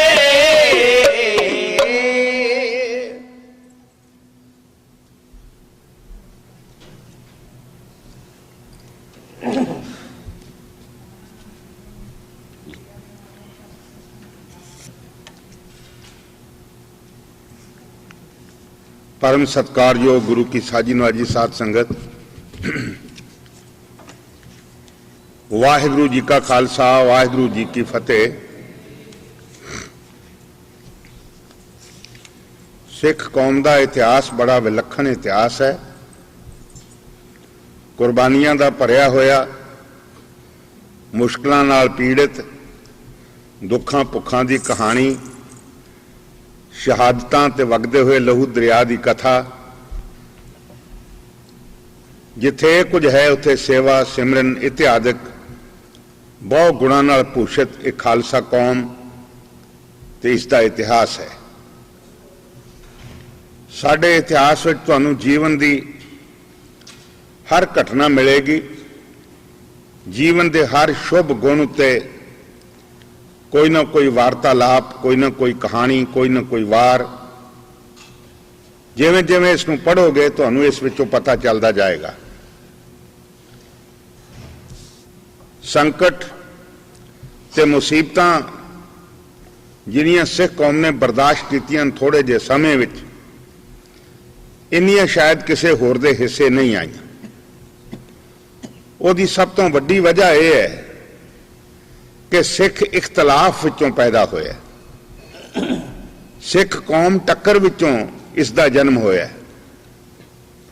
ਇਸ ਨੂੰ ਸ਼ੁਰੂ ਵਿੱਚ ਹੀ ਮੁਕਾਬਲੇ ਤੇ ਆਉਣਾ ਪਿਆ, ਕਦੇ ਗਿਆਨ ਕਰਕੇ, ਚਰਚਾ ਕਰਕੇ, ਵਿਚਾਰ ਕਰਕੇ ਤੇ ਫਿਰ ਕਦੇ ਤਲਵਾਰ ਕਰਕੇ। ਔਰ ਅਸੀਂ ਖੁਸ਼ਕਿਸਮਤ ਹਾਂ ਕਿ ਸਾਡੇ ਬਜ਼ੁਰਗਾਂ ਨੇ ਜੋ ਇਤਿਹਾਸ ਸਿਰਜਿਆ ਉਸ ਵਿੱਚ ਇਹਨਾਂ ਸਾਰੀਆਂ ਹੀ ਚੰਗੀਆਂ ਗੱਲਾਂ ਦੇ ਉੱਤੇ ਬਹੁਤ ਕੁਝ ਲਿਖਿਆ ਗਿਆ ਔਰ ਸਾਡੇ ਤੱਕ ਪਹੁੰਚਾ, ਜਿਸ ਨੂੰ ਅਸੀਂ ਯਾਦ ਕਰਦੇ ਹਾਂ, ਜਿਸ ਨੂੰ ਅਸੀਂ ਸੁਣਦੇ ਹਾਂ, ਸਤਿਕਾਰ ਦੀ ਨਿਗਾਹ ਨਾਲ ਵੇਖਦੇ ਹਾਂ। ਜਿਹੜੀਆਂ ਕੌਮਾਂ ਆਪਣੇ ਇਤਿਹਾਸ ਨੂੰ ਭੁੱਲ ਜਾਣ, ਆਪਣੇ ਬਜ਼ੁਰਗਾਂ ਦੀਆਂ ਕਾਰਨਾਮਿਆਂ ਨੂੰ ਭੁੱਲ ਜਾਣ, ਉਹ ਦੁਨੀਆ ਦੀ ਚਾਲ ਨਾਲੋਂ ਢੇਰ ਪਛੜ ਜਾਂਦੀਆਂ ਹਨ। ਤੋ ਇਤਿਹਾਸ ਦੀ ਇੱਕ ਵਾਰ ਕਹਿ ਰਹੇ ਸਾਂ, ਜਦੋਂ ਪੰਜਾਬ ਦੇ ਵਿੱਚ ਸਿੱਖਾਂ ਦਾ ਰਹਿਣਾ ਮੁਸ਼ਕਲ ਨਹੀਂ, ਨਾਮੁਮਕਿਨ ਬਣਾ ਦਿੱਤਾ ਗਿਆ। ਸਰਕਾਰ ਨੇ ਹੁਕਮ ਦਿੱਤਾ ਕਿ ਪੰਜਾਬ ਵਿੱਚ ਕੋਈ ਗੁਰੂ ਨਾਨਕ ਨਾਮ ਲੇਵਾ ਬੰਦਾ ਨਹੀਂ ਰਹਿ ਸਕਦਾ, ਕੋਈ ਸਿੱਖ ਨਹੀਂ ਰਹਿ ਸਕਦਾ। ਚੱਪੇ ਚੱਪੇ ਉੱਤੇ ਸਿੱਖ ਗੁਰੂ ਸਾਹਿਬਾਨਾਂ ਨਾਲ ਸੰਬੰਧਿਤ ਸਾਡੇ ਪੰਜਾਬ ਵਿੱਚ ਗੁਰਸਥਾਨ ਹਨ। ਸਰਕਾਰ ਨੇ ਹੁਕਮ ਦਿੱਤਾ ਕੋਈ ਸਿੱਖ ਇਹਨਾਂ ਦੀ ਯਾਤਰਾ ਨਹੀਂ ਕਰ ਸਕਦਾ। ਉਹਨਾਂ ਗੁਰਦੁਆਰਿਆਂ ਨਾਲ ਸਰੀਰਕ ਕਲਿਆਣ ਵਾਸਤੇ ਗੁਰੂ ਸਾਹਿਬਾਨ ਨੇ ਸਰੋਵਰ ਬਣਾਏ ਤਾਂ ਕਿ ਸਿੱਖ ਉਦਮੀ ਰਹੇ, ਛੂਤ ਛਾਤ ਮਿਟੇ। ਉਹਨਾਂ ਸਰੋਵਰਾਂ ਵਿੱਚ ਸਿੱਖ ਇਸ਼ਨਾਨ ਨਹੀਂ ਕਰ ਸਕਦਾ, ਸਰਕਾਰ ਦਾ ਹੁਕਮ ਸੀ। ਸਤਿਕਾਰਯੋਗ ਖਾਲਸਾ ਜੀ, ਸਾਹਿਬ ਗੁਰੂ ਗੋਬਿੰਦ ਸਿੰਘ ਮਹਾਰਾਜ ਜੀ ਦੇ ਬਹਾਦਰ ਖਾਲਸੇ ਨੇ ਇਹ ਜੋ ਚੈਲੰਜ ਸਮੇਂ-ਸਮੇਂ ਉਹਨਾਂ ਨੂੰ ਮਿਲੇ, ਇਹਨਾਂ ਨੂੰ ਹੱਸ ਕੇ ਪ੍ਰਵਾਨ ਕੀਤਾ ਔਰ ਲੋੜ ਪੈਣ ਉੱਤੇ ਇਹਦਾ ਮੂੰਹ ਤੋੜ ਉੱਤਰ ਵੀ ਦਿੱਤਾ। ਅੰਮ੍ਰਿਤਸਰ ਦਾ ਇਸ਼ਨਾਨ, ਅੰਮ੍ਰਿਤਸਰ ਦੇ ਦਰਸ਼ਨ ਖਾਸ ਤੌਰ ਉੱਤੇ ਹਿੰਦੁਸਤਾਨ ਦੀ ਮੁਗਲ ਸਰਕਾਰ ਦੇ ਇਸ਼ਾਰੇ ਉੱਤੇ ਪੰਜਾਬ ਦੇ ਗਵਰਨਰ ਨੇ ਬੰਦ ਕਰ ਦਿੱਤਾ। ਸ੍ਰੀ ਹਰਿਮੰਦਰ ਸਾਹਿਬ ਦੀ ਪਵਿੱਤਰਤਾ ਨੂੰ ਭੰਗ ਕਰਨ ਵਾਸਤੇ ਚੌਧਰੀ ਮਸਲਾਉਦੀਨ, ਜਿਸ ਨੂੰ ਅਸੀਂ ਆਮ ਤੌਰ ਤੇ ਮੱਸਾ ਰੰਗੜ ਕਹਿੰਦੇ, ਰੰਗੜ ਜਾਤੀ ਦਾ ਇੱਕ ਮੁਸਲਮਾਨ ਹਾਕਮ ਬਣਾ ਕੇ ਅੰਮ੍ਰਿਤਸਰ ਬਿਠਾ ਦਿੱਤਾ। ਉਹਨੇ ਥਾਂ-ਥਾਂ ਉੱਤੇ ਸ਼ਹਿਰ ਦੇ ਦੁਆਲੇ ਆਪਣੀਆਂ ਚੌਂਕੀਆਂ ਨਿਯਤ ਕੀਤੀਆਂ ਤਾਂ ਕਿ ਸਿੱਖ ਅੰਮ੍ਰਿਤਸਰ ਦੇ ਦਰਸ਼ਨ ਇਸ਼ਨਾਨ ਨੂੰ ਨਾ ਆ ਸਕਣ। ਹਰਿਮੰਦਰ ਸਾਹਿਬ ਦੇ ਸਭ ਦਰਵਾਜ਼ਿਆਂ ਉੱਤੇ ਪਹਿਰੇ ਬਿਠਾ ਦਿੱਤੇ, ਕਿਸੇ ਰਸਤੇ ਤੋਂ ਸਿੱਖ ਅੰਦਰ ਦਾਖਲ ਨਾ ਹੋ ਸਕੇ। ਨਿਸ਼ਚਿੰਤ ਹੋ ਕੇ ਉਹਨੇ ਦਰਬਾਰ ਸਾਹਿਬ ਦੀ ਬੇਹੁਰਮਤੀ ਸ਼ੁਰੂ ਕੀਤੀ। ਉੱਥੇ ਸ਼ਰਾਬ ਦਾ ਦੌਰ ਚੱਲਿਆ, ਜਿੱਥੇ ਗੁਰੂ ਗ੍ਰੰਥ ਸਾਹਿਬ ਮਹਾਰਾਜ ਜੀ ਤਾਬਿਆ ਸਾਹਿਬ ਗੁਰੂ ਅਰਜਨ ਦੇਵ ਮਹਾਰਾਜ ਬੈਠਾ ਕਰਦੇ ਸਨ, ਉੱਥੇ ਉਸਨੇ ਪਲੰਘ ਢਾਇਆ, ਹੁੱਕਾ ਪੀਣਾ ਸ਼ੁਰੂ ਕੀਤਾ, ਵੇਸਵਾ ਦਾ ਨਾਚ। ਅਮੀਰ ਵਜ਼ੀਰ ਇਕੱਠੇ ਹੋ ਕੇ ਦਰਬਾਰ ਸਾਹਿਬ ਦੀ ਬੇਅਦਬੀ ਕਰਨ ਲੱਗੇ। ਇਹਦੀਆਂ ਖਬਰਾਂ ਸਰਦਾਰ ਬਲਾਕਾ ਸਿੰਘ ਪਿੰਡ ਕੰਗ ਵਾਲੇ ਨੂੰ ਮਿਲੀਆਂ। ਬੀਕਾਨੇਰ ਬਹੁਤ ਦੂਰ ਹੈ, ਪਰ ਉਹ ਗੁਰੂ ਕਾ ਲਾਲ ਇਹ ਸੋਚ ਕੇ ਕਿ ਆਪਣੀ ਕੌਮ ਨੂੰ ਦੱਸਣਾ ਚਾਹੀਦਾ ਹੈ। ਸਿੱਖ ਤੇ ਚਲੇ ਗਏ ਛੱਡ ਕੇ ਪੰਜਾਬ ਨੂੰ, ਪਰ ਇੱਥੇ ਜੋ ਕੁਝ ਹੋ ਰਿਹਾ ਇਹਦੇ ਤੋਂ ਬੇਖਬਰ ਹਨ। ਉਹਨੇ ਜਾ ਕੇ ਬੀਕਾਨੇਰ ਵਿੱਚ ਬੁੱਢਾ ਜੋੜ ਦੇ ਸਥਾਨ ਉੱਤੇ ਕੌਮ ਦੇ ਜਥੇਦਾਰ ਬਾਬਾ ਬੁੱਢਾ ਸਿੰਘ ਦੇ ਸਾਹਮਣੇ ਉਸਨੇ ਪੰਜਾਬ ਦੇ ਹਾਲਾਤ ਹੰਝੂ ਕੇਰ ਕੇ ਦੱਸੇ। ਸਿੱਖ ਸੁਣਦੇ ਚਲੇ ਗਏ। ਉਹਨਾਂ ਦੇ ਹੱਥ ਤਲਵਾਰਾਂ ਦੀਆਂ ਮੁੱਠਾਂ ਉੱਤੇ ਜਾ ਪਹੁੰਚੇ, ਮੱਥਿਆਂ ਉੱਤੇ ਤਿਉੜੀਆਂ, ਅੱਖਾਂ ਵਿੱਚ ਬੀਰ ਰਸ ਦੇ ਡੋਰੇ। ਜਦੋਂ ਆਪਣੀ ਕਹਾਣੀ ਮੁਕਾ ਚੁੱਕਾ ਤੇ ਜਥੇਦਾਰ ਨੇ ਸਭ ਤੋਂ ਪਹਿਲਾ ਗੁੱਸਾ ਬਲਾਕਾ ਸਿੰਘ ਤੇ ਝਾੜਿਆ ਕਿ ਬਲਾਕਾ ਸਿੰਘਾ ਤੂੰ ਕਾਹਦਾ ਸਿੰਘ ਹੈ? ਅਮਰਧਾਰੀ ਸਿੰਘ, ਸ਼ਸਤਰਧਾਰੀ, ਤੇ ਸ੍ਰੀ ਦਰਬਾਰ ਸਾਹਿਬ ਦੀ ਬੇਅਦਬੀ ਅੱਖਾਂ ਨਾਲ ਹੁੰਦੀ ਵੇਖੀ ਜਾਂ ਸੁਣੀ? ਉੱਥੇ ਸ਼ਹੀਦ ਹੋਣ ਦੀ ਥਾਂ ਤੇ ਸਾਨੂੰ ਦੱਸਣ ਆਇਆ। ਸ੍ਰੀ ਦਰਬਾਰ ਸਾਹਿਬ ਦੇ ਮੁਤਲਕ ਇਹ ਗੱਲਾਂ ਭਰੇ ਦਰਬਾਰ ਵਿੱਚ, ਭਰੇ ਦੀਵਾਨ ਵਿੱਚ ਕੌਮ ਦੇ ਜਥੇਦਾਰ ਬਾਬਾ ਬੁੱਢਾ ਸਿੰਘ ਨੇ ਸਰਦਾਰ ਬੁਲਾਕਾ ਸਿੰਘ ਨੂੰ ਕਹੀਆਂ। 2 ਮਿੰਟ ਖਾਮੋਸ਼ ਰਹਿਣ ਵਿੱਚ ਤੇ ਉਸ ਦੇ ਬਾਅਦ ਵਿੱਚ ਸਰਦਾਰ ਬੁਲਾਕਾ ਸਿੰਘ ਨੇ ਆਪਣੀ ਅੰਦਰ ਝਾਤੀ ਮਾਰੀ ਤੇ ਕੌਮ ਦੇ ਜਥੇਦਾਰ ਦੇ ਸਾਹਮਣੇ ਉਸਨੇ ਇਕਬਾਲ ਕੀਤਾ ਕਿ ਹਾਂ, ਜੋ ਕੁਝ ਤੁਸੀਂ ਕਿਹਾ ਹੈ ਉਸ ਪੱਖ ਤੋਂ ਮੈਂ ਜ਼ਰੂਰ ਮੁਜਰਮ ਹਾਂ। ਮੈਂ ਸਿੱਖੀ ਦੀ ਖਾਤਰ ਸ਼ਹੀਦ ਹੋ ਜਾਂਦਾ, ਚੰਗੀ ਗੱਲ ਸੀ, ਨਹੀਂ ਹੋ ਸਕਿਆ, ਮੈਂ ਮੰਦਭਾਗਾ ਹਾਂ। ਇਹ ਸੋਚ ਕੇ ਨਹੀਂ ਹੋ ਸਕਿਆ ਕਿ ਮੇਰੇ ਸ਼ਹੀਦ ਹੋ ਜਾਣ ਨਾਲ ਮੱਸੇ ਦਾ ਕਬਜ਼ਾ ਨਹੀਂ ਦਰਬਾਰ ਸਾਹਿਬ ਤੋਂ ਟੁੱਟਣ ਲੱਗਾ।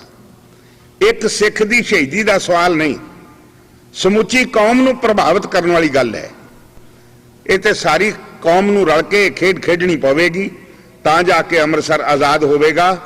ਇਸ ਵਾਸਤੇ ਮੈਂ ਮੰਜ਼ਿਲ ਦੀ ਪਰਵਾਹ ਨਹੀਂ ਕੀਤੀ, ਦੁੱਖ ਭੁੱਖ ਸਹਿੰਦਾ, ਲੰਮਾ ਪੈਂਡਾ ਤੈਅ ਕਰਕੇ ਕੌਮ ਦੇ ਜਥੇਦਾਰ ਨੂੰ ਮੇਰਾ ਫਰਜ਼ ਬਣਦਾ ਸੀ ਮੈਂ ਆ ਕੇ ਉਹ ਸੂਚਿਤ ਕਰਾਂ। ਮੈਂ ਆਪਣਾ ਫਰਜ਼ ਨਿਭਾਇਆ।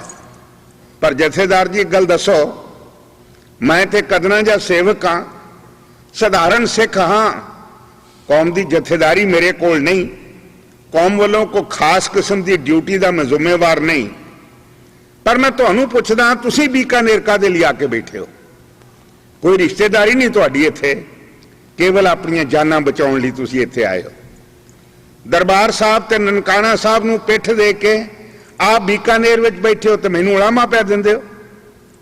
ਜਦੋਂ ਇਹ ਖਰੀਆਂ ਖਰੀਆਂ ਸੁਣਾਈਆਂ, ਇਹ ਗੱਲ ਕਹਿ ਕੇ ਉਹ ਬੈਠ ਗਿਆ। ਜਥੇਦਾਰ ਬੁੱਢਾ ਸਿੰਘ ਨੇ ਆਪਣੇ ਅੰਦਰ ਝਾਤੀ ਮਾਰੀ। ਯਾਦ ਰੱਖੀਏ, ਇਮਾਨਦਾਰ ਲੀਡਰ ਵਿੱਚ ਇਹ ਗੁਣ ਹੁੰਦਾ ਹੈ ਕਿ ਜਦੋਂ ਉਹਦੇ ਜ਼ਿੰਮੇ ਕੋਈ ਗੱਲ ਲੱਗਦੀ ਹੋਵੇ ਉਹਦੇ ਤੇ ਵਿਚਾਰ ਕਰੇ ਔਰ ਜੋ ਗੱਲ ਸੱਚੀ ਹੋਵੇ ਤੇ ਉਸ ਨੂੰ ਕਬੂਲ ਕਰੇ। ਸਰਦਾਰ ਬੁੱਢਾ ਸਿੰਘ ਨੇ ਆਪਣੀ ਕਮਜ਼ੋਰੀ ਕਬੂਲ ਕੀਤੀ। ਆਪਣੇ ਮਨ ਨਾਲ ਉਸਨੇ ਸੋਚਿਆ ਵੀ ਬੁੱਢਾ ਸਿਆਂ, ਜੋ ਕੁਝ ਬੁਲਾਕਾ ਸਿੰਘ ਕਹਿੰਦਾ ਹੈ ਬਿਲਕੁਲ ਠੀਕ ਹੈ। ਅਸੀਂ ਵਾਕਿਆ ਗੁਨਾਹਗਾਰ ਹਾਂ। ਸ੍ਰੀ ਦਰਬਾਰ ਸਾਹਿਬ ਦੀ ਬੇਰੁਮਤੀ ਹੋ ਰਹੀ ਹੈ ਤੇ ਸਾਡੀ ਵਜ੍ਹਾ ਕਰਕੇ ਹੋ ਰਹੀ। ਤੇ ਫਿਰ ਮਨ ਵਿੱਚ ਸੋਚਿਆ ਵੀ ਹੁਣ ਇਹਨਾਂ ਗੱਲਾਂ ਦੇ ਦੁਆਲੇ ਵਿਚਾਰਾਂ ਨੂੰ ਘੁਮਾਈ ਜਾਣ ਨਾਲ ਮਸਲਾ ਹੱਲ ਨਹੀਂ ਹੋਣਾ। ਹੁਣ ਇਸ ਪਾਪ ਨੂੰ ਦੂਰ ਕਰਨ ਵਾਸਤੇ ਕੁਝ ਕਰਨਾ ਚਾਹੀਦਾ ਹੈ। ਕੌਮ ਦਾ ਜਥੇਦਾਰ ਵਜਦ ਵਿੱਚ ਆਇਆ, ਦੁਧਾਰਾ ਖੰਡਾ ਖਿੱਚ ਕੇ ਬੈਠਿਆਂ ਹੋਏ ਸੂਰਮਿਆਂ ਨੂੰ ਮੱਥੇ ਤੇ ਵੱਟ ਪਾ ਕੇ ਜਥੇਦਾਰ ਨੇ ਇਉਂ ਸੰਬੋਧਨ ਕੀਤਾ।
ਜਥੇਦਾਰ ਬੁੱਢਾ ਸਿੰਘ ਨੇ ਮੈਦਾਨ ਵਿੱਚ ਤਲਵਾਰ ਰੱਖ ਕੇ ਆਖਿਆ, ਸੂਰਮਾ ਕੋਈ ਉੱਠੇ,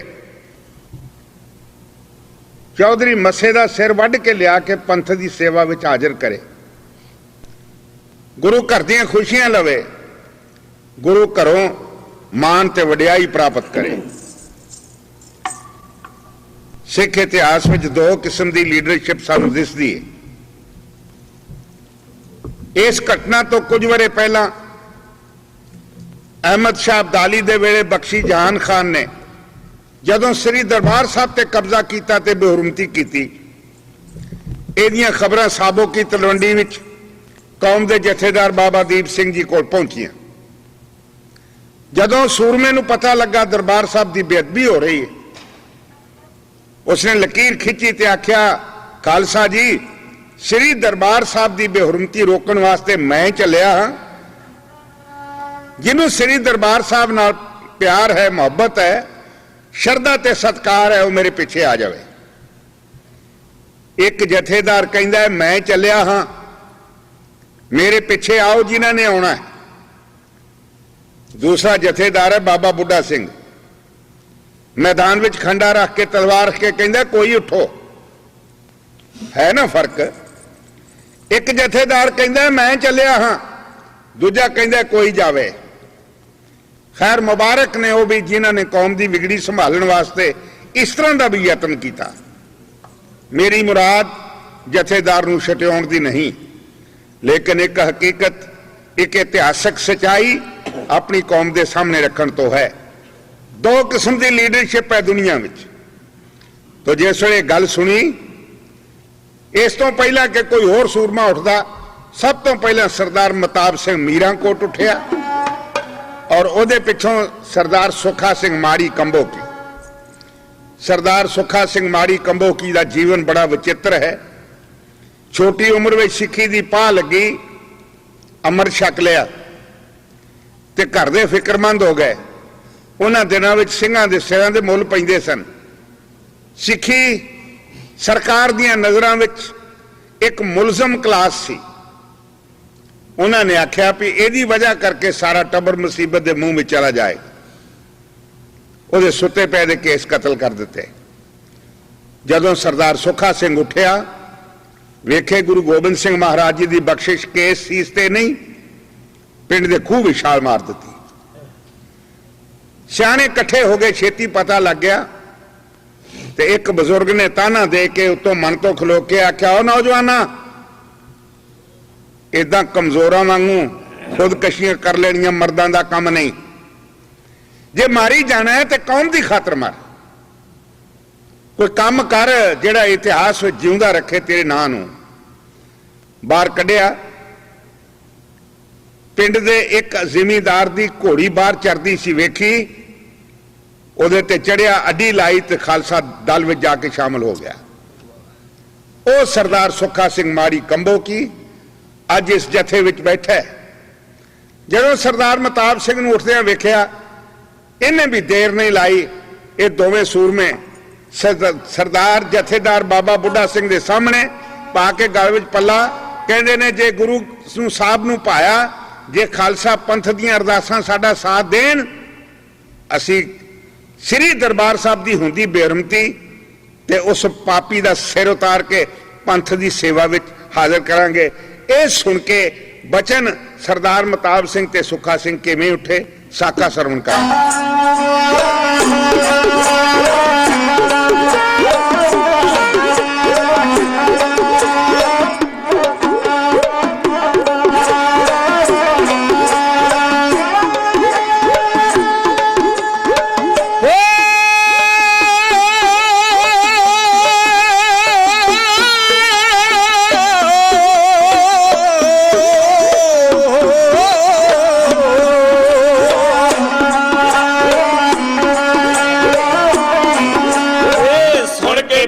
ਮਤਾਬ ਸਿੰਘ, ਮਤਾਬ ਸਿੰਘ ਤਲਵਾਰ ਉਠਾਈ,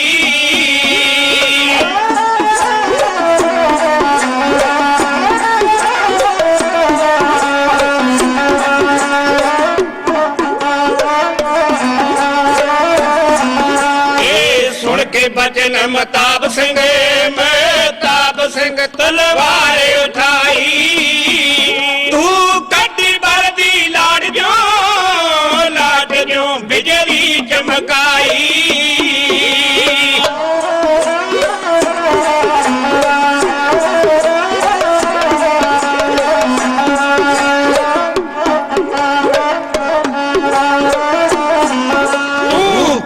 ਬਲਦੀ ਲਾੜਿਓ ਬਿਜਲੀ ਚਮਕਾਈ ਏ ਦੂਜੇ ਸੁੱਖਾ ਸਿੰਘ ਨੇ ਉੱਠ ਫਤਿਹ ਬੁਲਾਈ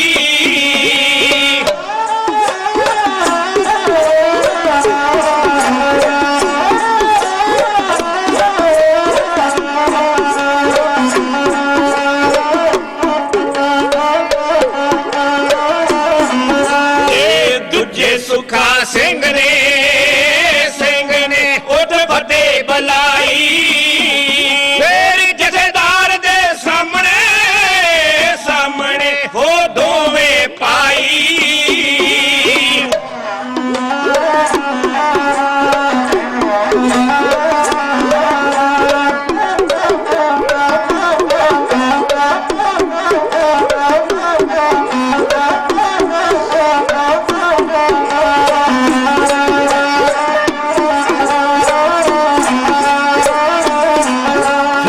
ਜਥੇਦਾਰ ਦੇ ਸਾਹਮਣੇ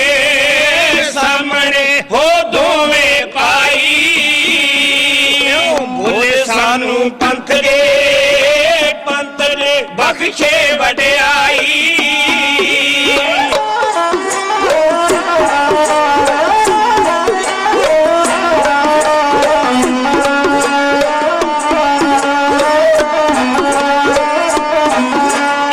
ਬੋਲੇ ਸਾਨੂੰ ਪੰਥ ਦੇ ਬਖਸ਼ੇ ਵਡਿਆਈ ਅੰਮ੍ਰਿਤਸਰ ਚ ਪਹੁੰਚੀਏ ਕਰ ਦੋਵੇਂ ਤਾਈ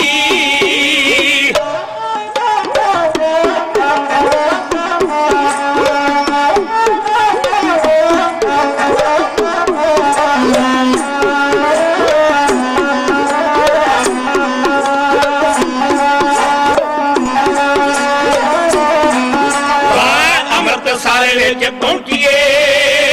ਪਹੁੰਚੀਏ ਕਰ ਦੋਵੇਂ ਤਾਈ ਜਾਂ ਸਿਰ ਮਸੇਦਾ ਵੱਡੀਏ ਅੱਗ ਜਿਸ ਨੇ ਲਾਈ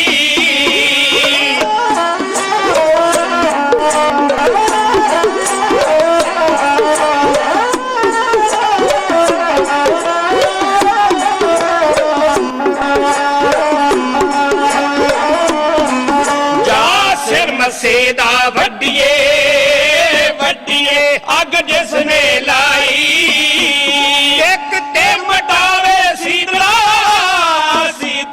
ਜਗ ਤੋਂ ਬਰਿਆਈ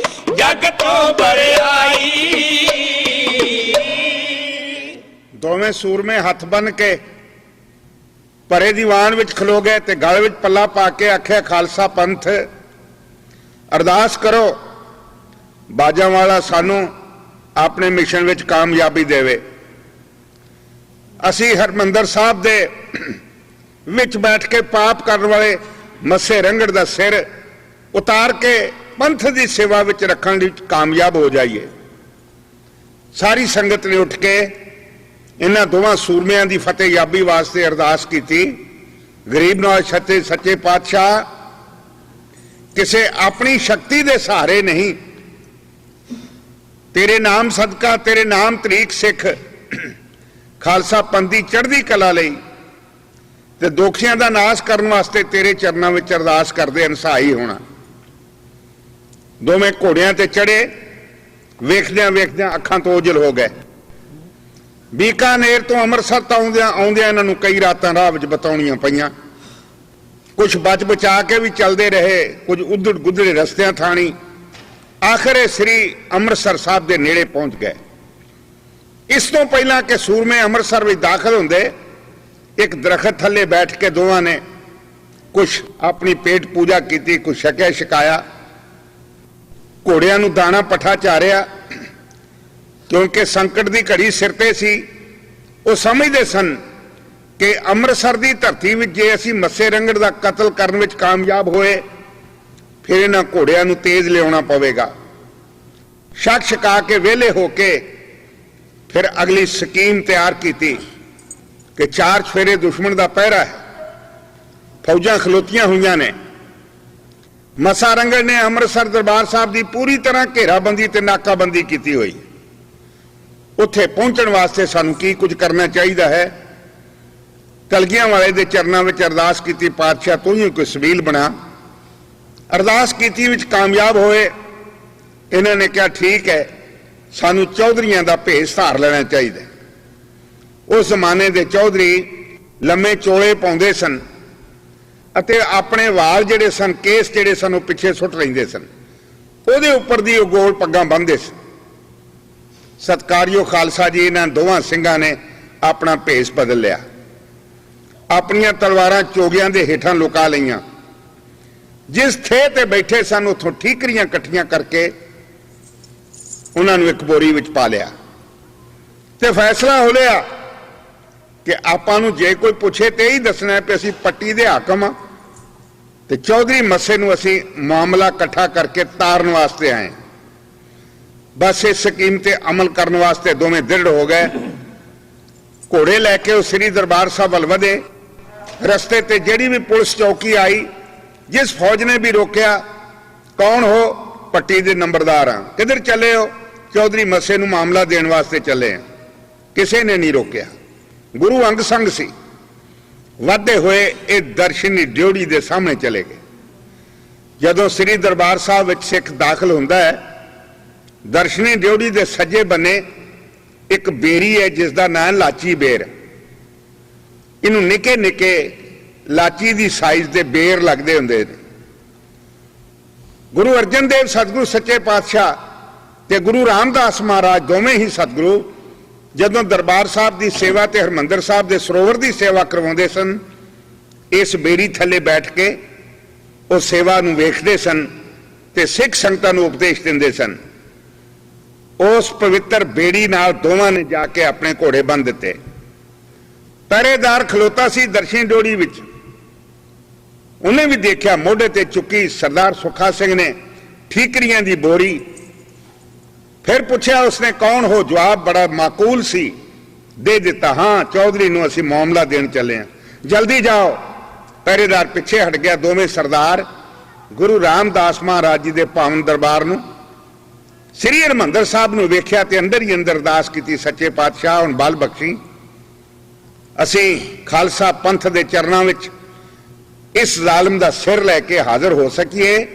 ਸਾਡੀ ਪ੍ਰਤੱਗਿਆ ਮਹਾਰਾਜ ਪੂਰੀ ਹੋਵੇ, ਤੇਰੇ ਇਸ ਪਵਿੱਤਰ ਸਥਾਨ ਦੀ ਬੇਹਰਮਤੀ ਦਾ ਅਸੀਂ ਬਦਲਾ ਲੈ ਸਕੀਏ। ਦਰਸ਼ਨੀ ਡਿਓੜੀ ਤੋਂ ਅੱਗੇ ਉਹਨਾਂ ਨੇ ਪੁਲ ਜਿਹੜਾ ਸਰੋਵਰ ਤੇ ਬਣਿਆ ਹੋਇਆ, ਆਹਿਸਤਾ ਆਹਿਸਤਾ ਚੱਲਦੇ ਹੋਏ ਇਹ ਸ੍ਰੀ ਹਰਿਮੰਦਰ ਸਾਹਿਬ ਦੀ ਦਲੀਜ਼ ਤੇ ਪਹੁੰਚੇ। ਸਤਕਾਰ ਨਾਲ ਸਿਰ ਝੁਕਾਇਆ। ਚੌਧਰੀ ਮੱਸਾ ਪਲੰਗ ਤੇ ਬੈਠਾ, ਉਸਨੇ ਵੇਖਿਆ, ਉਹਨੇ ਸਮਝਿਆ ਕਿ ਮੈਨੂੰ ਹੀ ਕਿਸੇ ਨੇ ਸਲਾਮ ਕੀਤੀ ਹੈ। ਉਹਦੀ ਜਾਣੇ ਬੜਾ ਭਈ ਇਸ ਭੇਸ ਵਿੱਚ ਕੋਈ ਸਿੰਘ ਵੀ ਹੋ ਸਕਦਾ ਹੈ।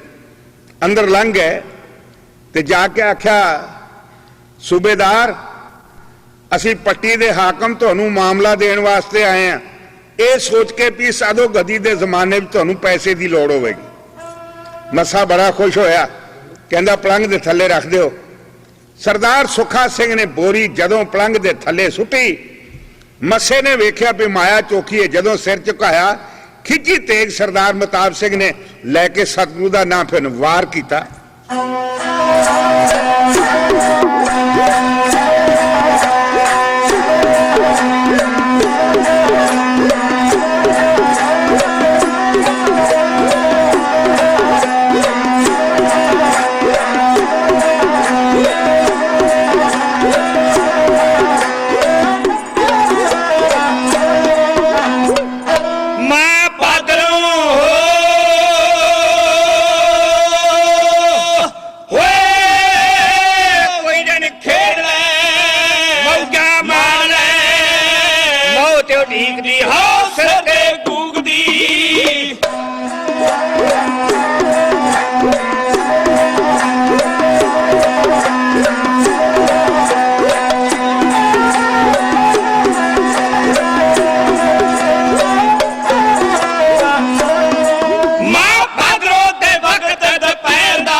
ਦੀ ਸਰਕਾਰ ਬੈਠਾ ਉਸ ਦਾ ਪਲੰਗ ਤੇ ਚੌਧਰੀ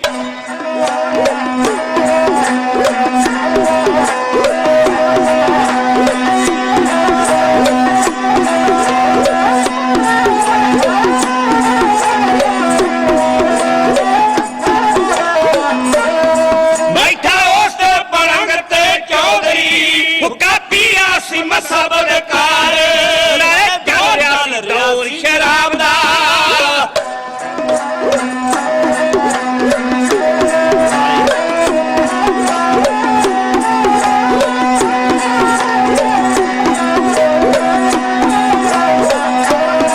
ਨਾਲੇ ਦੌਰ ਚੱਲ ਰਿਹਾ ਸੀ ਸ਼ਰਾਬ ਦਾ ਇੱਥੇ ਪੀੜੇ ਲੱਗੇ ਹੋਰ ਯਾਰੇ ਨਾਚ ਸਾਹਮਣੇ ਹੋ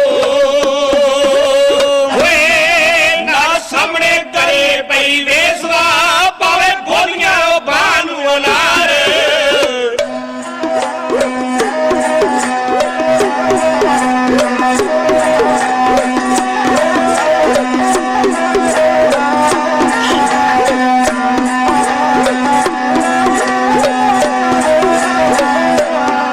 ਨਾ ਸਾਹਮਣੇ ਕਰੇ ਪਈ ਵੇਸਵਾ ਨਾ ਸਾਹਮਣੇ ਕਰੇ ਪਈ ਵੇਸਵਾ ਪਾਵੇ ਬੋਲੀਆਂ ਉਹ ਬਾਹ ਨੂੰ ਅਨਾਰ ਜਦੋਂ ਵੇਖਿਆ ਸਿੰਘਾਂ ਨੇ ਹਾਰੇ ਜਦੋਂ ਵੇਖਿਆ ਸਿੰਘਾਂ ਨੇ ਹਾਰੇ ਲੱਗੀ ਅੱਗ ਦਿਲ ਹੋ ਗਏ ਅੰਗਿਆਰੇ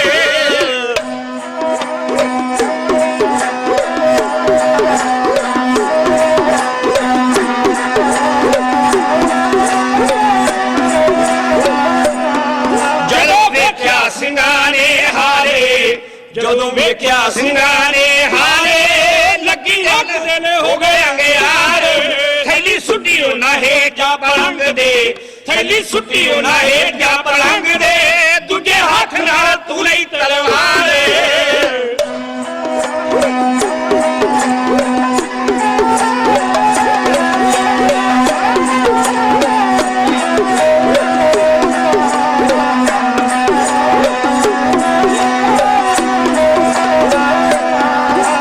ਸੁੱਟੀ ਉਹਨਾਂ ਹੇਠਾਂ ਪਲੰਗ ਦੇ ਥੈਲੀ ਸੁੱਟੀ ਉਹਨਾਂ ਹੇਠਾਂ ਪਲੰਗ ਦੇ ਦੂਜੇ ਹੱਥ ਨਾਲ ਤੂੰ ਲਈ ਤਲਵਾਰ ਥੈਲੀ ਵਾਲਿਆ ਉਲਰਿਆ ਚੌਧਰੀ ਥੈਲੀ ਵਾਲਿਆ ਉਲਰਿਆ ਚੌਧਰੀ ਉਹ ਕੀਤਾ ਸੂਰਮੇ ਮਤਾਬ ਸਿੰਘ ਵਾਰ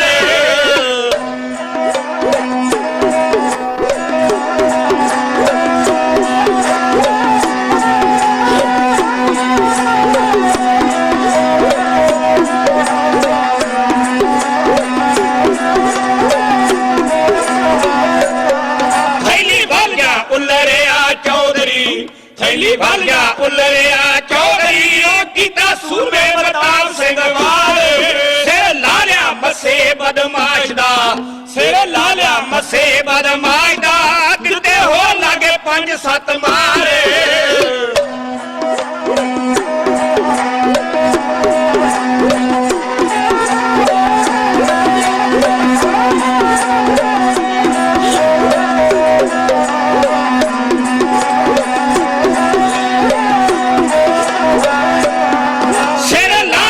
ਮੱਸੇ ਬਦਮਾਸ਼ ਦਾ ਸਿਰ ਲਾ ਲਿਆ ਮੱਸੇ ਬਦਮਾਸ਼ ਦਾ ਦਿਲ ਤੇ ਹੋ ਲਾਗੇ 5-7 ਮਾਰ ਕੁਝ ਰਹਿੰਦੇ ਝਟਕਾਏ ਸੁਖਾ ਸਿੰਘ ਨੇ ਕੁਝ ਰਹਿੰਦੇ ਝਟਕਾਏ ਸੁਖਾ ਸਿੰਘ ਨੇ ਨਾਲੇ ਮੱਸੇ ਵਾਲੇ ਗਹਿਣੇ ਨੇ ਉਤਾਰ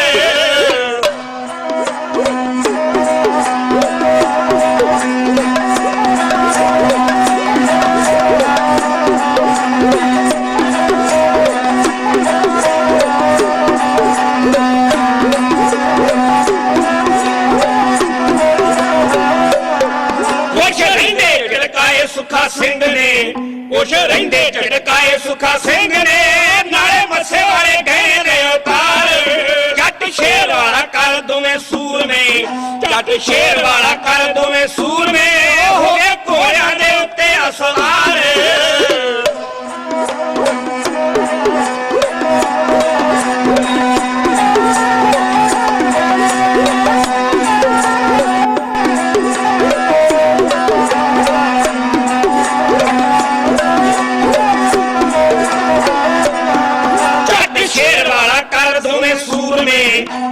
ਸ਼ੇਰ ਵਾਲਾ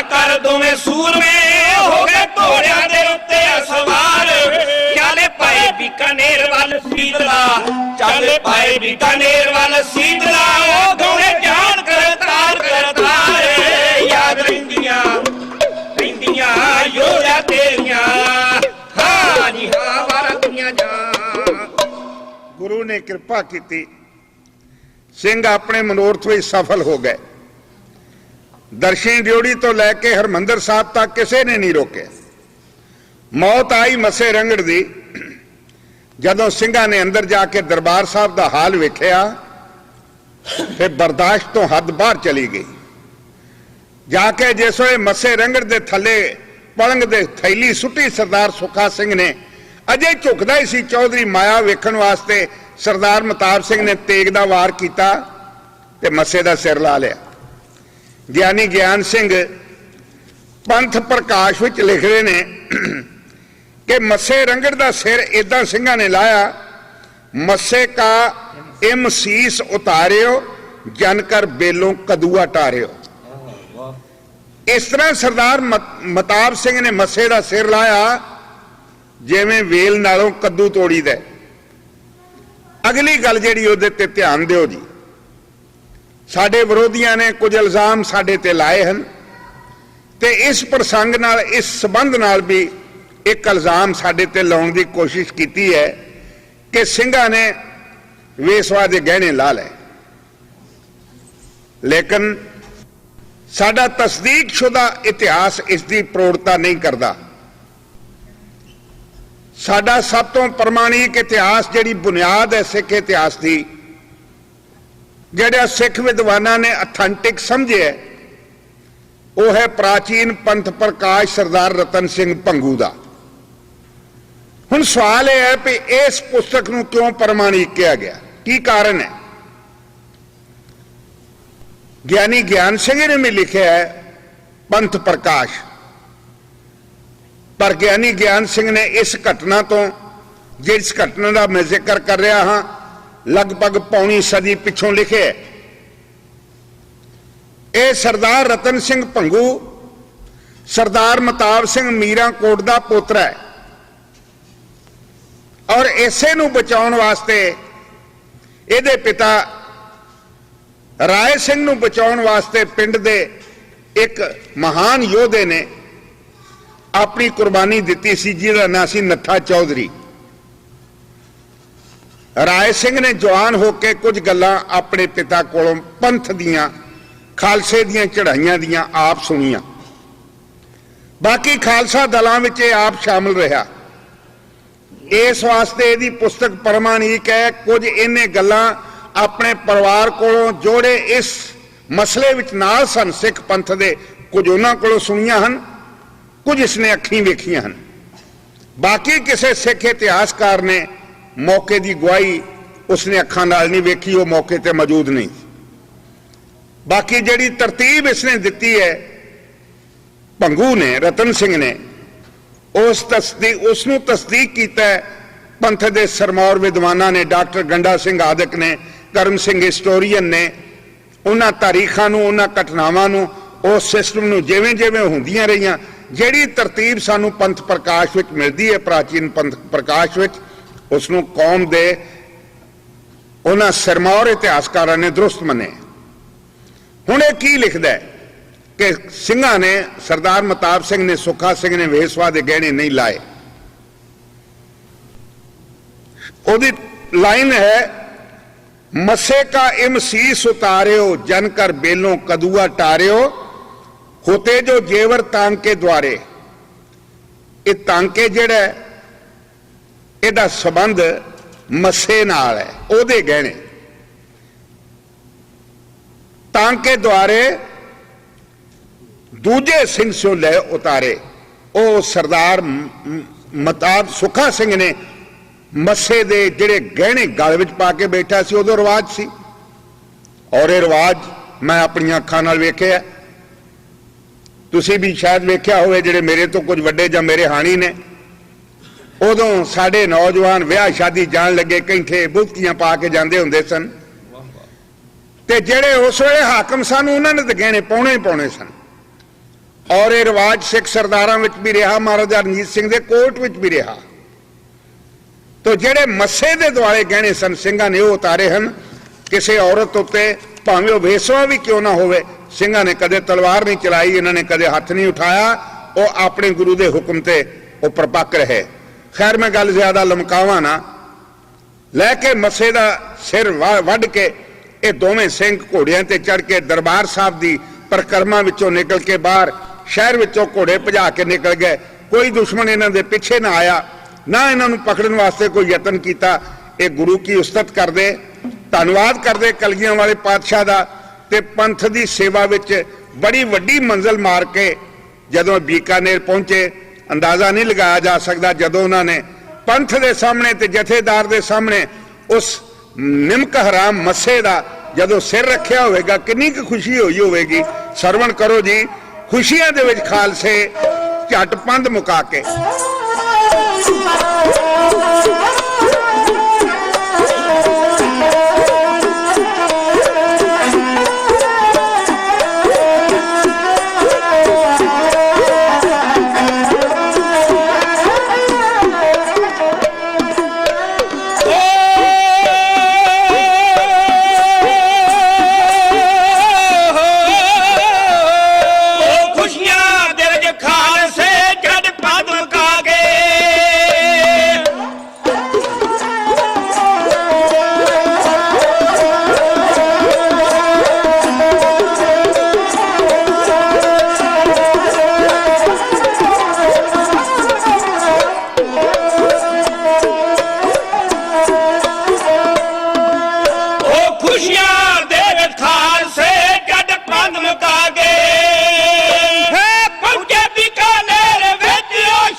ਸਿੰਘਾਂ ਦੇ ਸਾਹਮਣੇ ਜਾ ਕੇ ਸਿਰ ਰੱਖ ਦਿੱਤਾ ਜਥੇਦਾਰ ਬੁੱਢਾ ਸਿੰਘ ਦੇ ਸਾਹਮਣੇ। ਖਾਲਸੇ ਦੀ ਖੁਸ਼ੀ ਦਾ ਕੋਈ ਆਰ ਪਾਰ ਨਹੀਂ। ਕਲਗੀਆਂ ਵਾਲੇ ਦੇ ਚਰਨਾਂ ਵਿੱਚ ਝੁੱਕ ਕੇ ਸਾਰੇ ਸਿੰਘਾਂ ਨੇ ਸ਼ੁਕਰਾਨੇ ਦੀ ਅਰਦਾਸ ਕੀਤੀ। ਬਾਜਾਂ ਵਾਲੇ ਸਤਿਗੁਰੂ ਇਸੇ ਤਰ੍ਹਾਂ ਦਇਆ ਰੱਖੀ ਪੰਥ ਦੇ ਉੱਤੇ, ਤੇਰੇ ਨਾਂ ਦਾ ਡੰਕਾ ਇਸ ਦੁਨੀਆ ਵਿੱਚ ਵੱਜਦਾ ਰਹੇ। ਜਿਸ ਜੰਡ ਦੇ ਦਰਖਤ ਦੇ ਦੁਸਾਂਗ ਵਿੱਚ ਮੱਸੇ ਰੰਗੜ ਦਾ ਸਿਰ ਰੱਖਿਆ ਸੀ, ਉਹ ਮੈਂ ਜੰਡ ਆਪਣੀਆਂ ਅੱਖਾਂ ਨਾਲ ਬੁੱਢਾ ਜੋੜ ਜਾ ਕੇ ਵੇਖਿਆ। ਹੁਣ ਤੱਕ ਉਹ ਮੌਜੂਦ ਹੈ। ਕਈ ਦਿਨ ਉੱਥੇ ਉਹ ਕੱਟਿਆ ਹੋਇਆ ਸਿਰ ਸੜਦਾ ਗਲਦਾ ਰਿਹਾ ਤੇ ਬਾਅਦ ਵਿੱਚ ਸਿੰਘਾਂ ਨੇ ਉਹਨੂੰ ਅਗਨ ਭੇਟ ਕਰ ਦਿੱਤਾ। ਇਉਂ ਸ੍ਰੀ ਦਰਬਾਰ ਸਾਹਿਬ ਦੀ ਬੇਹੁਰਮਤੀ ਦਾ ਬਦਲਾ ਖਾਲਸਾ ਪੰਥ ਦੇ ਬਹਾਦਰ ਦੋ ਸਰਦਾਰਾਂ ਨੇ, ਸਰਦਾਰ ਮਤਾਬ ਸਿੰਘ ਮੀਰਾਂਕੋਟ, ਸਰਦਾਰ ਸੁੱਖਾ ਸਿੰਘ ਮਾੜੀ ਕੰਬੋਕੀ ਨੇ ਆਪਣੀ ਜਾਨ ਹਥੇਲੀ ਤੇ ਧਰ ਕੇ ਇਹ ਖੇਡ ਖੇਡ ਕੇ ਦੁਨੀਆ ਨੂੰ ਸਾਬਤ ਕਰ ਦਿੱਤਾ ਕਿ ਜੋ ਤੋ ਪ੍ਰੇਮ ਖੇਲਣ ਕਾ ਚਾਓ, ਸਿਰ ਧਰ ਤਲੀ ਗਲੀ ਮੋਰੀ ਆਓ। ਇਤ ਮਾਰਗ ਪੈਰ ਧਰੀਜੈ, ਸਿਰ ਦੀਜੈ ਕਾਣ ਨਾ ਕੀਜੈ। ਇਹ ਮਾਰਗ ਹੈ ਸਿੱਖੀ ਦਾ, ਖੰਨਿਓ ਤਿੱਖੀ ਵਾਲੋਂ ਨਿੱਕੀ ਏਤ ਮਾਰਗ ਜਾਣਾ।